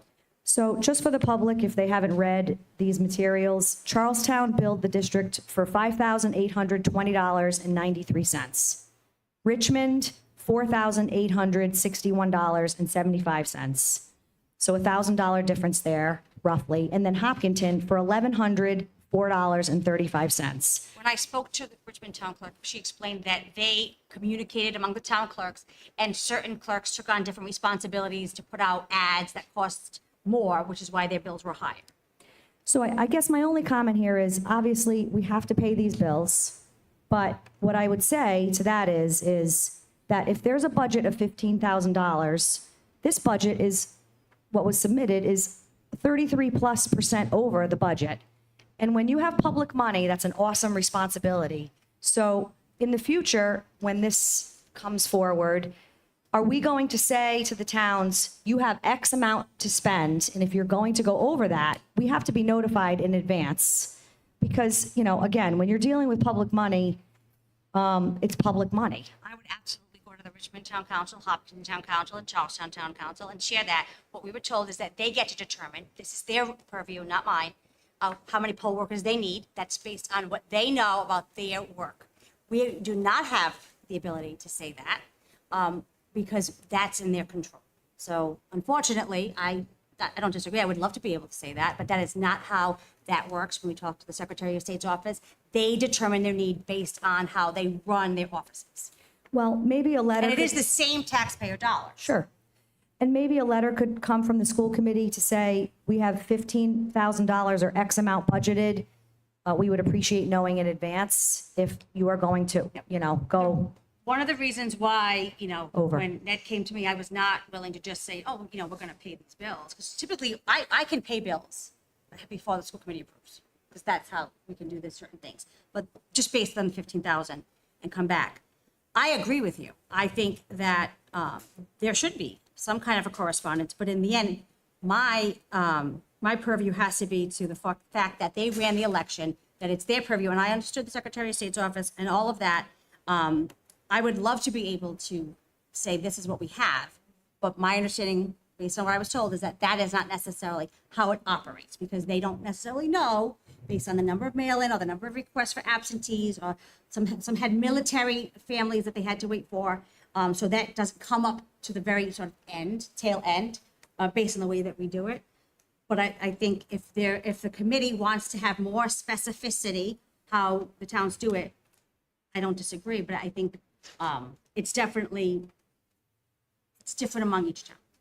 Okay, so my final comment is I would strongly urge the committee to have more specificity in the future. I know that there is a bond going in front of the voters in November, but those poll workers are going to be working on November anyway. So Correct. that's it. This is, but Correct. if there's a special election like this in the future, I would just say, you know, the towns are very cost conscious, and they should be cost conscious in this regard as well. Thank you.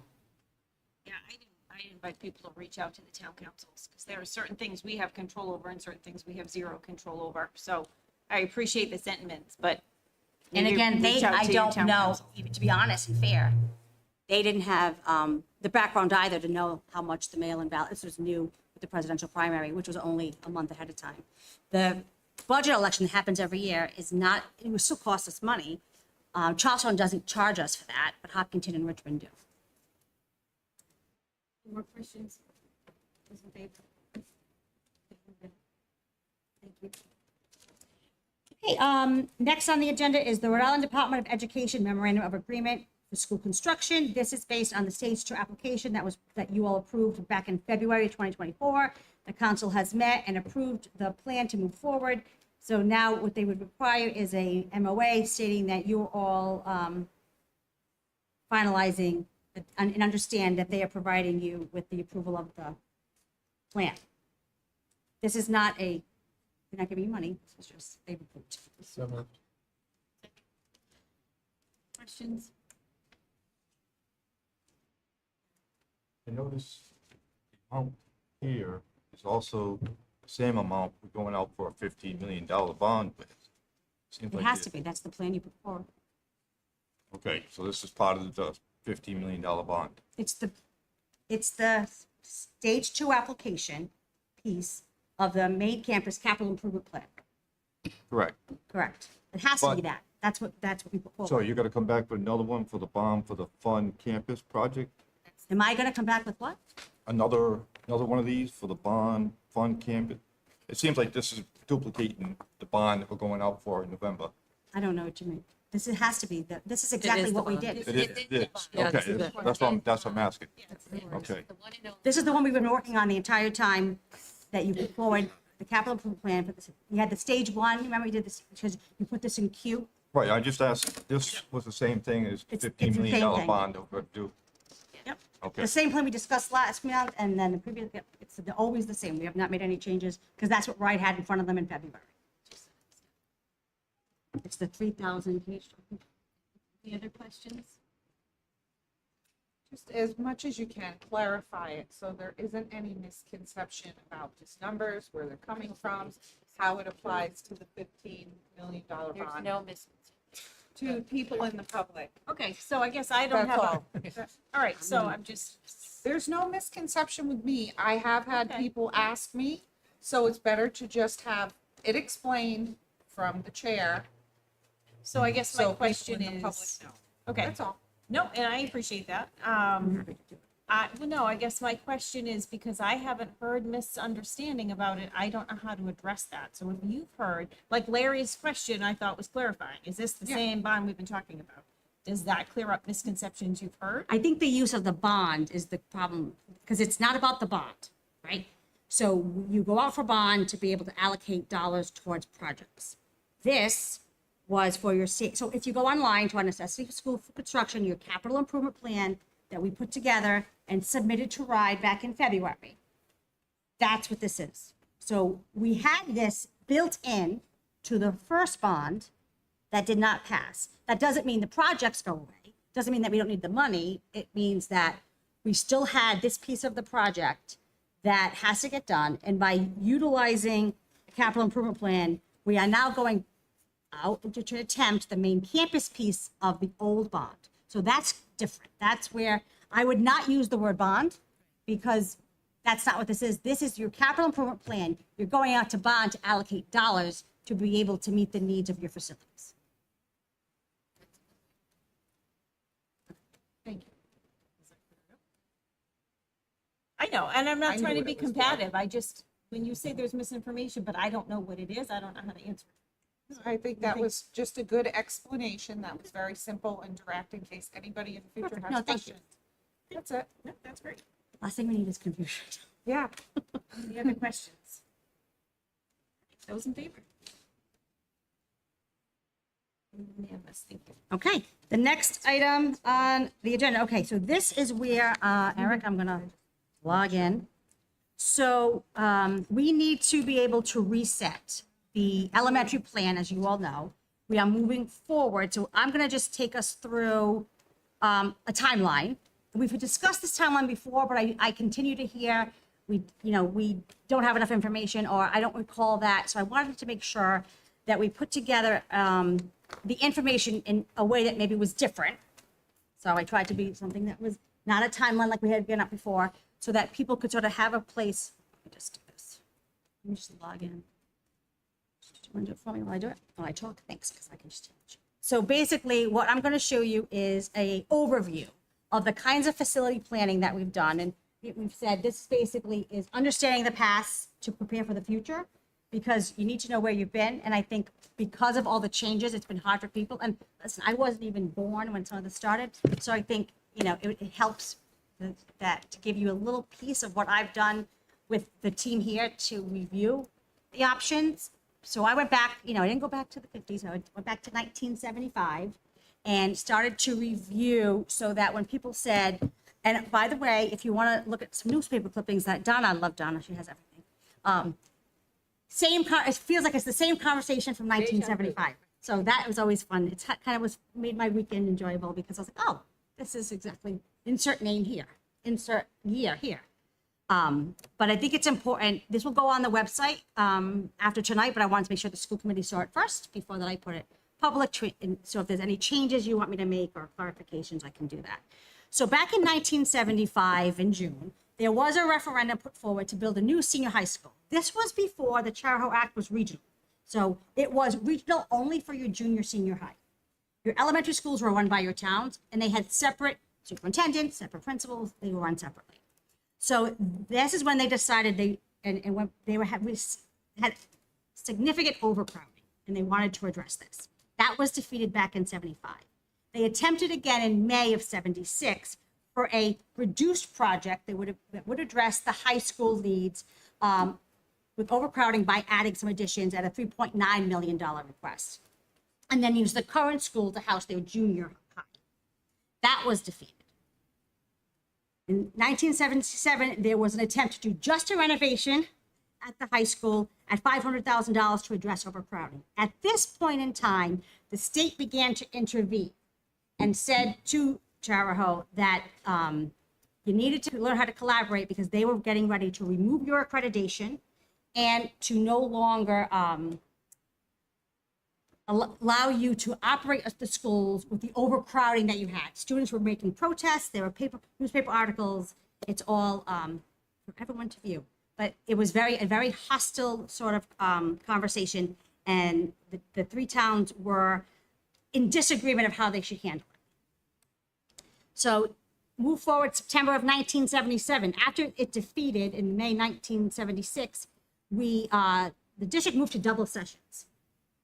That lasted about 10 years. The district lost its accreditation. That means Charahoe diploma was not a state-approved diploma. Everyone knew this was a temporary solution, that there would have to be some fix. Transportation and utilities costs doubled for the district because obviously you were running double sessions.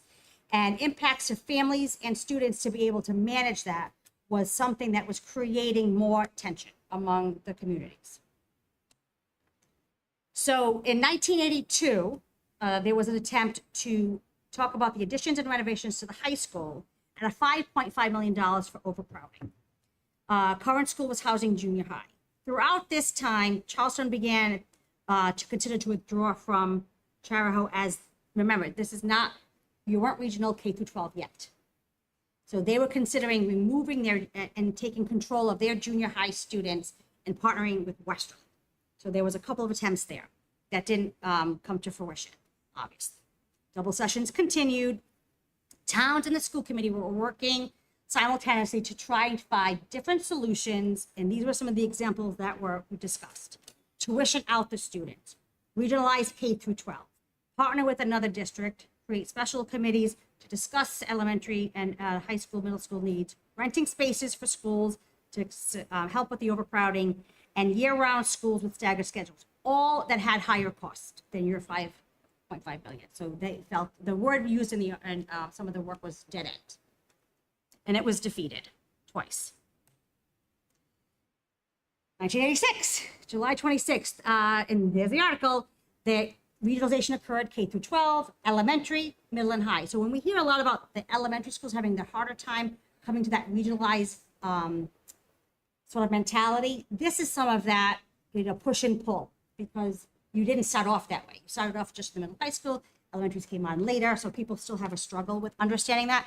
But you have been regionalized K through 12 since 1986. And it was approved. So in the Charahoe Act, where we all see the building committees reform for the Charahoe Middle School, that was the amount, the $12.9 million, which obviously we can see is double the original request for the $6 million high school.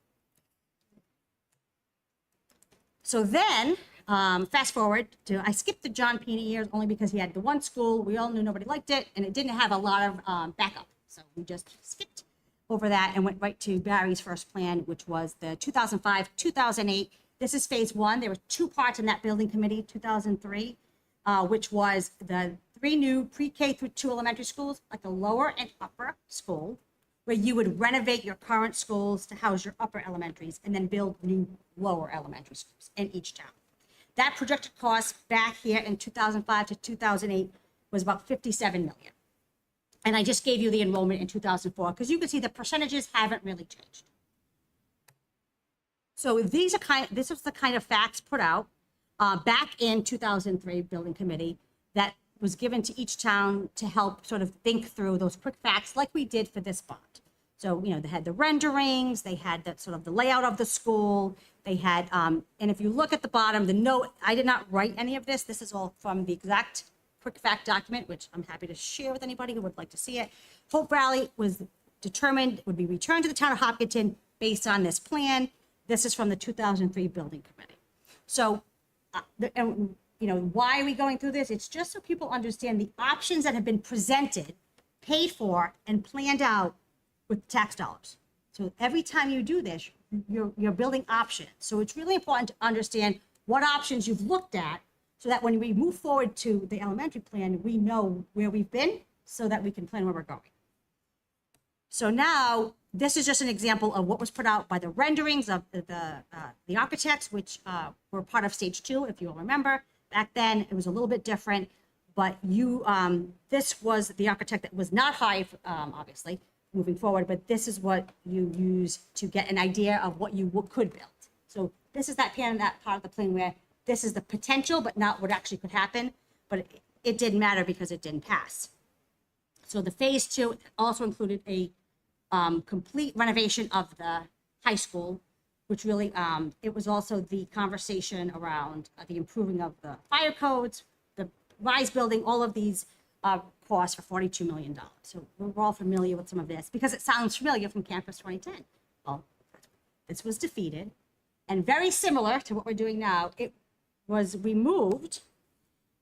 But this was, I thought was interesting. This was part of the review, and my understanding, unless someone here can get that information, no one has any evidence or proof that any of these committees were established. But there was conversations about that the committees in all 3 towns, and it was in presentation delivered by the superintendent, that it was said that the town councils were going to create community committees to help determine elementary schools moving forward, elementary options. And while that was happening, the district was going to focus on the main campus plan. So in walks the 2010 campus bond plan, which basically Barry's overall understanding of that to share with the community was you're going to risk NEASC accreditation for your high school if we don't maintain and move forward with the plan for the high school. So what they did was they repackaged the plan, and they had the bond referendum sectioned out in 3 categories. So it was high school plan, middle school plan, RISE plan. So many of you know this, it was the music facilities, greenhouse, classrooms. You had additions at the middle school. You had, the old maintenance building was in the middle of the high school. So you had the trucks parked literally outside of the kids' windows.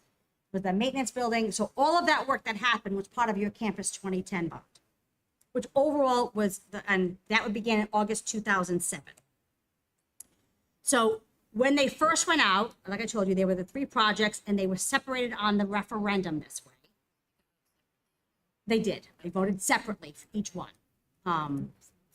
So I wasn't here to get all that back talk of why, but I could probably make assumptions, but I won't. But the 3 basically were, here's the high school plan, here's how much the middle school plan is, here's how much the RISE plan is, and this is the cost. Based on, at that point, it was 56% reimbursement. Voters approved the high school and the middle school plan and rejected the RISE project. So obviously the bond, we all know it's getting ready to sunset soon, but that was your Campus 2010 bond. That did all the renovations for the main campus. So they went back and had a RISE school task force, which was for 1 year in 2005. There's a picture of the trailer. And what they did was they repackaged, they did not change the name of CALA until the project was approved because they thought it would be confusing for the voters. But really they had to rebrand. They didn't do anything different other than really, there was 2 things that I found interesting. It was ensure that misinformation was not getting out into the public by actual committee members, building committee and school committee members, and really advocating to call the chair of the building committee or the superintendent to get the facts so that people were not provided with misinformation. That was approved, which is our CALA bond, which you all, CALA opened in 2018. If you've noticed, I have not gone through any bonds approved or paid for elementary schools. Never happened. But back in 2018, the state said, we have a lot of schools that need efforts, not just Charahoe Elementary Schools, but across the state. So they put in for a bond. They asked the voters. You've all seen this slide. This is from our previous work, and this is how the vote is in both on Hopkinton, Richmond, and Charlestown voted for the 2018. We also voted again in 2022, overwhelmingly just like this. I didn't add that slide, but it's very similar results. For they added some additional dollars to that. This is the RI voter. This is us voting, or This is the Rhode Island voters saying, I approve the state funding. The state. School construction. So they were all for this, for the state funding these projects. It was actually a good turnout. So then, 2019, we had what we called, you may remember, the Newer and Fewer Committee. So we call it now the Necessity for School Construction, which is what Ride calls the work, because the Newer and Fewer Committee had some negative connotations and a lot of misunderstanding. So with that being said, we had in January 2020 and March 2020, I was not here, so this project started prior to me.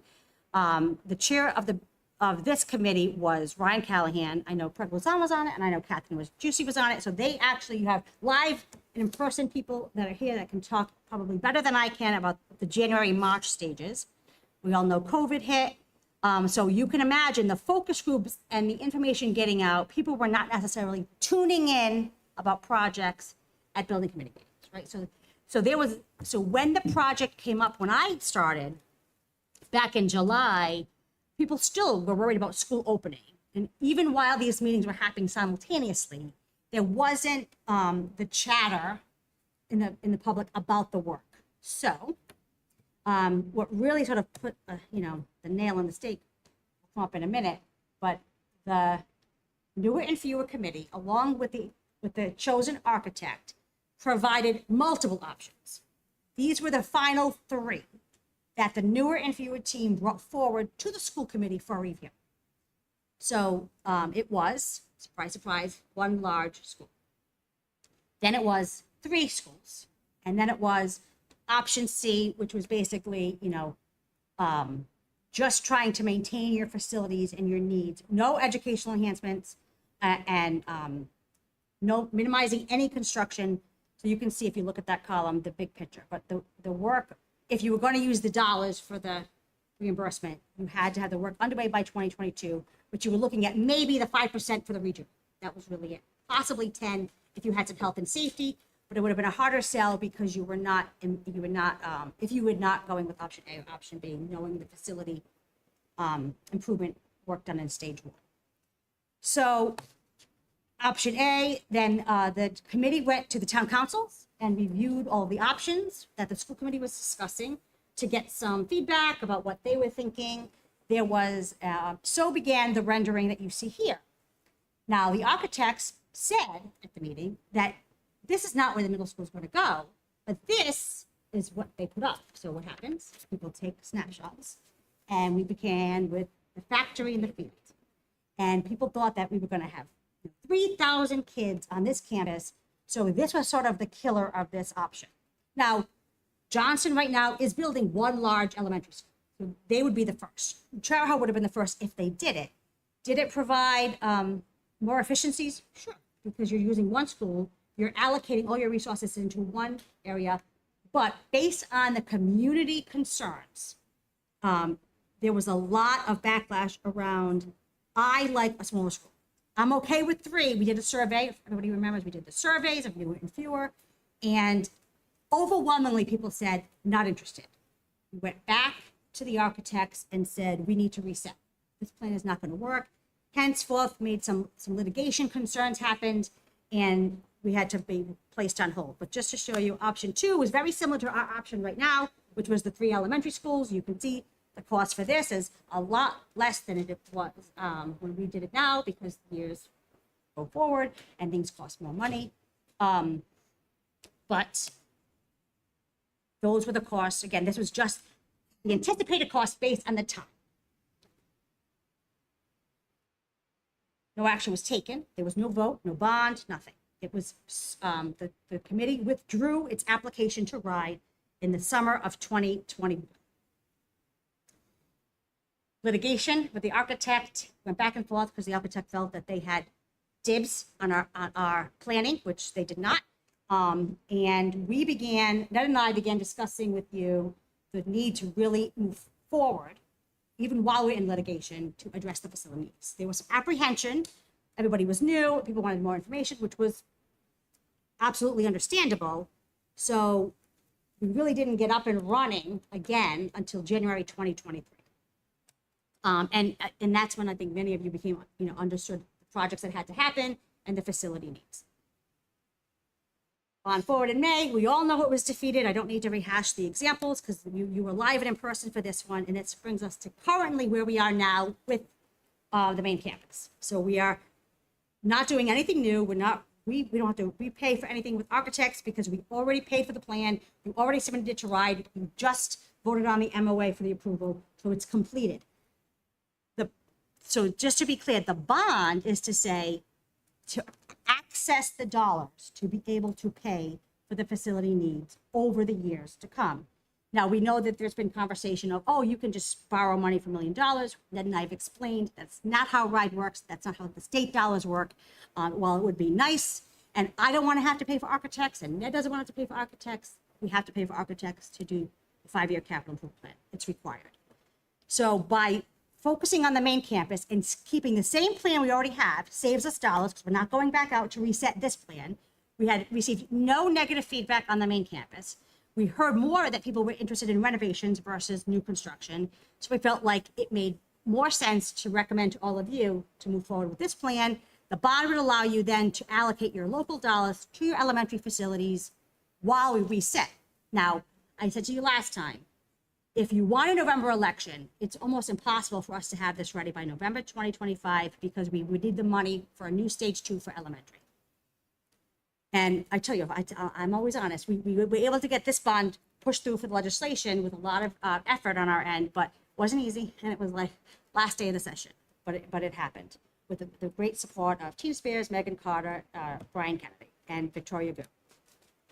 So now, by allocating the dollars, so Ned and I, we've said, it's about $2.3 million in this year's budget for FY26, based on our needs to maintain the facilities of our elementary schools, the basic needs for the campus, and redo our stage 2 for elementary, which is required.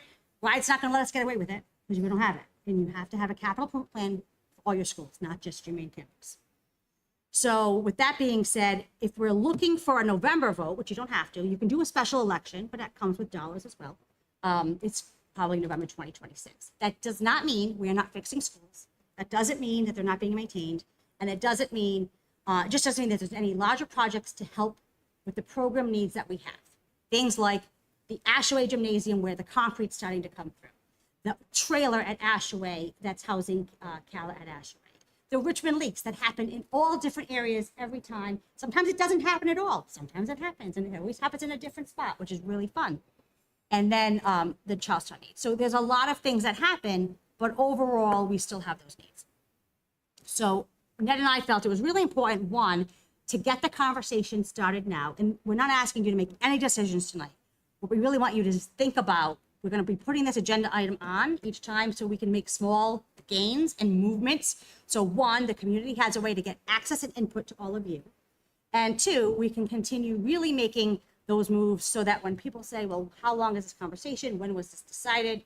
We're upfront, we can be any more transparent. And if you have other ways to be more transparent, I would love to know because we would be happy to do it. So because my goal is to just make sure the facilities are met well. So it's kind of insulting that Councilor Hurst said what he said because I disagree. Hope Valley needs a lot of work, but it's old. It's almost 100 years old, and there's 300 kids in it every day. It's going to need work, and it does. It's our neediest building, which is why it was online to be out of queue, which is why you're working on phasing it out. Richmond is our next, but Richmond has the footprint and the ability to build and renovate around it more than Hope Valley. That's why Barry put Hope Valley up back in 2005, because that's what the footprint will allow. So moving forward, the idea is think about the elementary planning. What we're going to ask for you next time, just so you're aware, is we're going to ask for you to re-vote on your necessity for school construction. RIDE wants us to update our team to, and remember, that's not your building committee, that's your stage 2, because your building committee is different in Charahoe. So you would get Charahoe Act, now that we know, and we're clear, it's 3 members, 1 from every town, the building committee, for the necessity for school construction, and you get a community member. Now, the committee in the past has, Greg has taken on that role, Zenian, who's in the back. Greg was also selected as a Hopkinton building committee member this past. I think he's He's got contractor background, and he can make every meeting, which helps us move things along. But that's up to you. So I know, and I'll speak on Greg's behalf. I'm sure, unless Greg, speak up if you're not, that he would be interested again in serving that role as community member because he lives in Hopkinton. If that's not the committee's purview, you can ask me to do different directions, but I would be, my recommendation would be to continue with Greg, but I didn't want to make that assumption. So if, but I'm going to put it on the agenda next time. So if that's not what you want to do, then you can provide me with other ways to do that. Because as you know, the state law calls out who has to be on the necessity for school construction team. So that's guided by that law. And then, so that's where we are now. So this was really just where have we gone, where have we been, here's where we are, and here's where we're moving. So we felt by adding the agenda item each time, it would give us the opportunity to really be mindful and careful and allow the public to know, one, it's coming up, I've asked the principals to share, and that we can get feedback every single time so that we're working in tandem, and that then the necessity school construction can be more thoughtful about those focus groups. We won't have an architect until the budget passes in April, because we would need to allocate the funds. We would have to we have the funding first. And then that leaves us to the Hope Valley. So the other idea, and again, no decisions tonight, it was just about planning. Right now, the Hope Valley phase out is no kindergarten, which means as we begin FY26, there would be no first grade, obviously, if there's no kindergarten. So Ned and I are moving forward with that budget plan. If the committee is going to ask us to do something different, we're going to put the Hope Valley conversation also on the budget, because we want to make sure, for example, if you say, if the budget can't be at a 0 increase, I want you to dig deeper into Hope Valley. We need to know that because the public needs to know that. We all heard public wanted to know sooner, right? It is unfair for us to present a budget in January, because that's the timeline, and then expect people to be shocked by our decision. So we all felt as though, and again, I'd like your feedback, but our thinking is put the Hope Valley conversation on every time, allow our parents to give us feedback, but we're moving forward with the plan of no K this year, no 1 next year, unless the committee advises us otherwise. Come January, if you're thinking any increase, I want you to dig deeper into Hope Valley, that's something we should really know.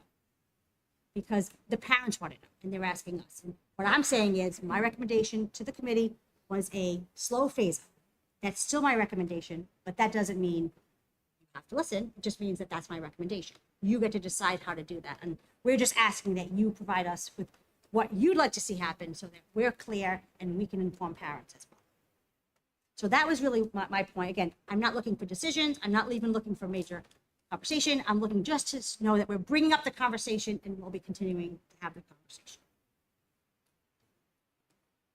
Thank you for setting the table. I do. Can I ask one question? Sure. Did you get the updated FCI from Richmond yet? That was part of the No, I pilot. don't think we have. No, well, we They have must. 12 more days. Yeah, They said June. We'll see. they did say June. Yeah, Yeah. it's still not. They'll say it's still June, but agreed. Okay, thanks. So the next item is budget transfers. There was an additional transfer attached. I am recommending approval of the transfers for June 18th, 2024. So moved. Second. Questions on the transfer was provided to all of us in our packet and would have been provided online. Okay, those in favor of the transfers? Unanimous, thank you. You blocked me out. The next item is the FY24 budget update. Ned, as always, puts together a wonderful memo, but Ned, can you provide the highlights? Our situation hasn't changed much from where we were before. The healthcare, we were hoping that it was going to stall out and reverse trend, but it did not. It's continued on. The rest of the areas are trending as they have.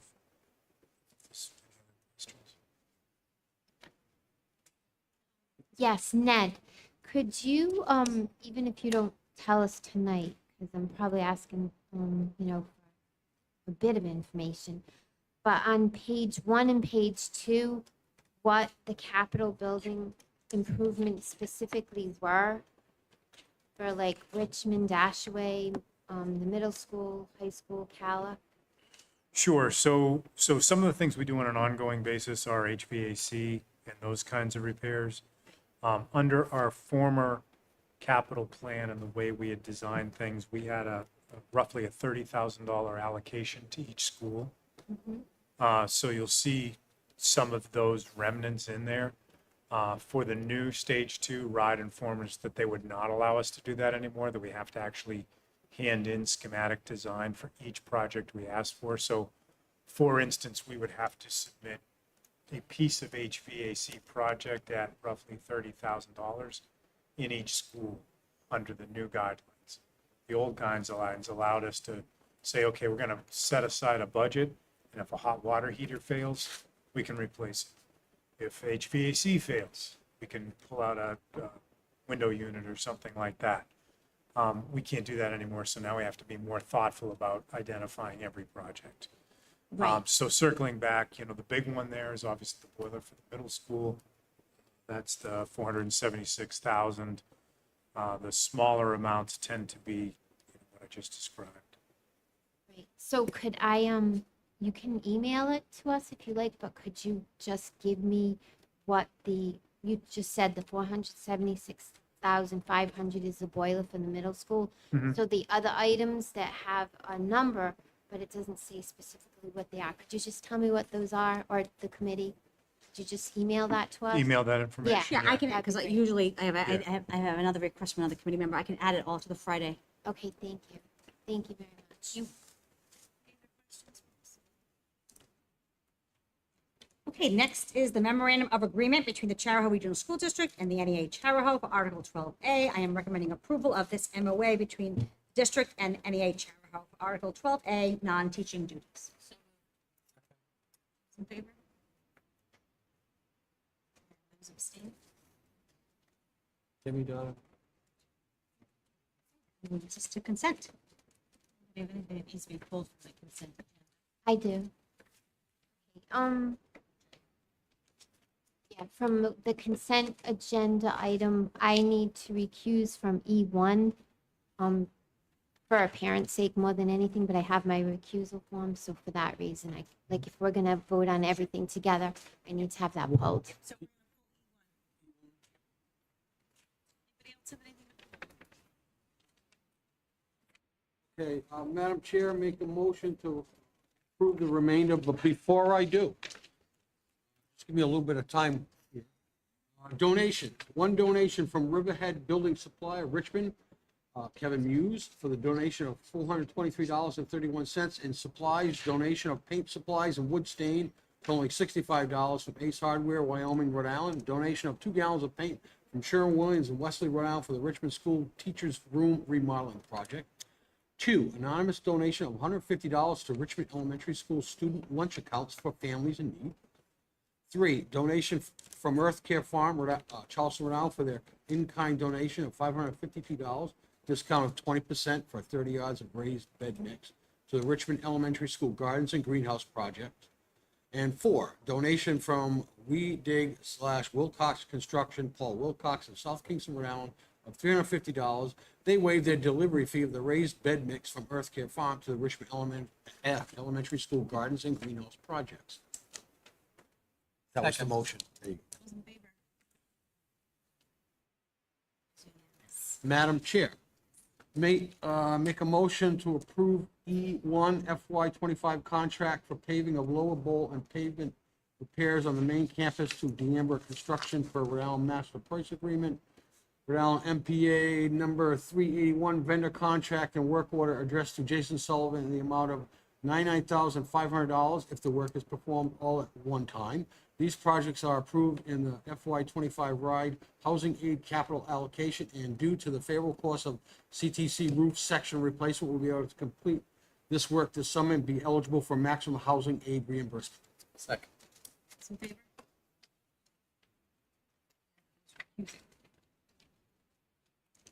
Okay, so for my reports, the building committee met on May 16th, 2024. Attached are the minutes from the last meeting. For my report, we had graduation on Friday, June 7th at the Ryan Center. It was a wonderful celebration for our seniors and our families. It was executed flawlessly. I want to thank our entire team for their well-organized, down to every detail. It was meticulously planned. Everything looks spectacular. Our graduates and their families were all smiles and full of joy as we congratulated our 2024 graduates. So congratulations to all. Transportation, all families who need transportation, we've been reminding our families since March that transportation is open. Even if you had transportation for this year, you always need to go in, resubmit your form to make sure your information is accurate and nothing has changed.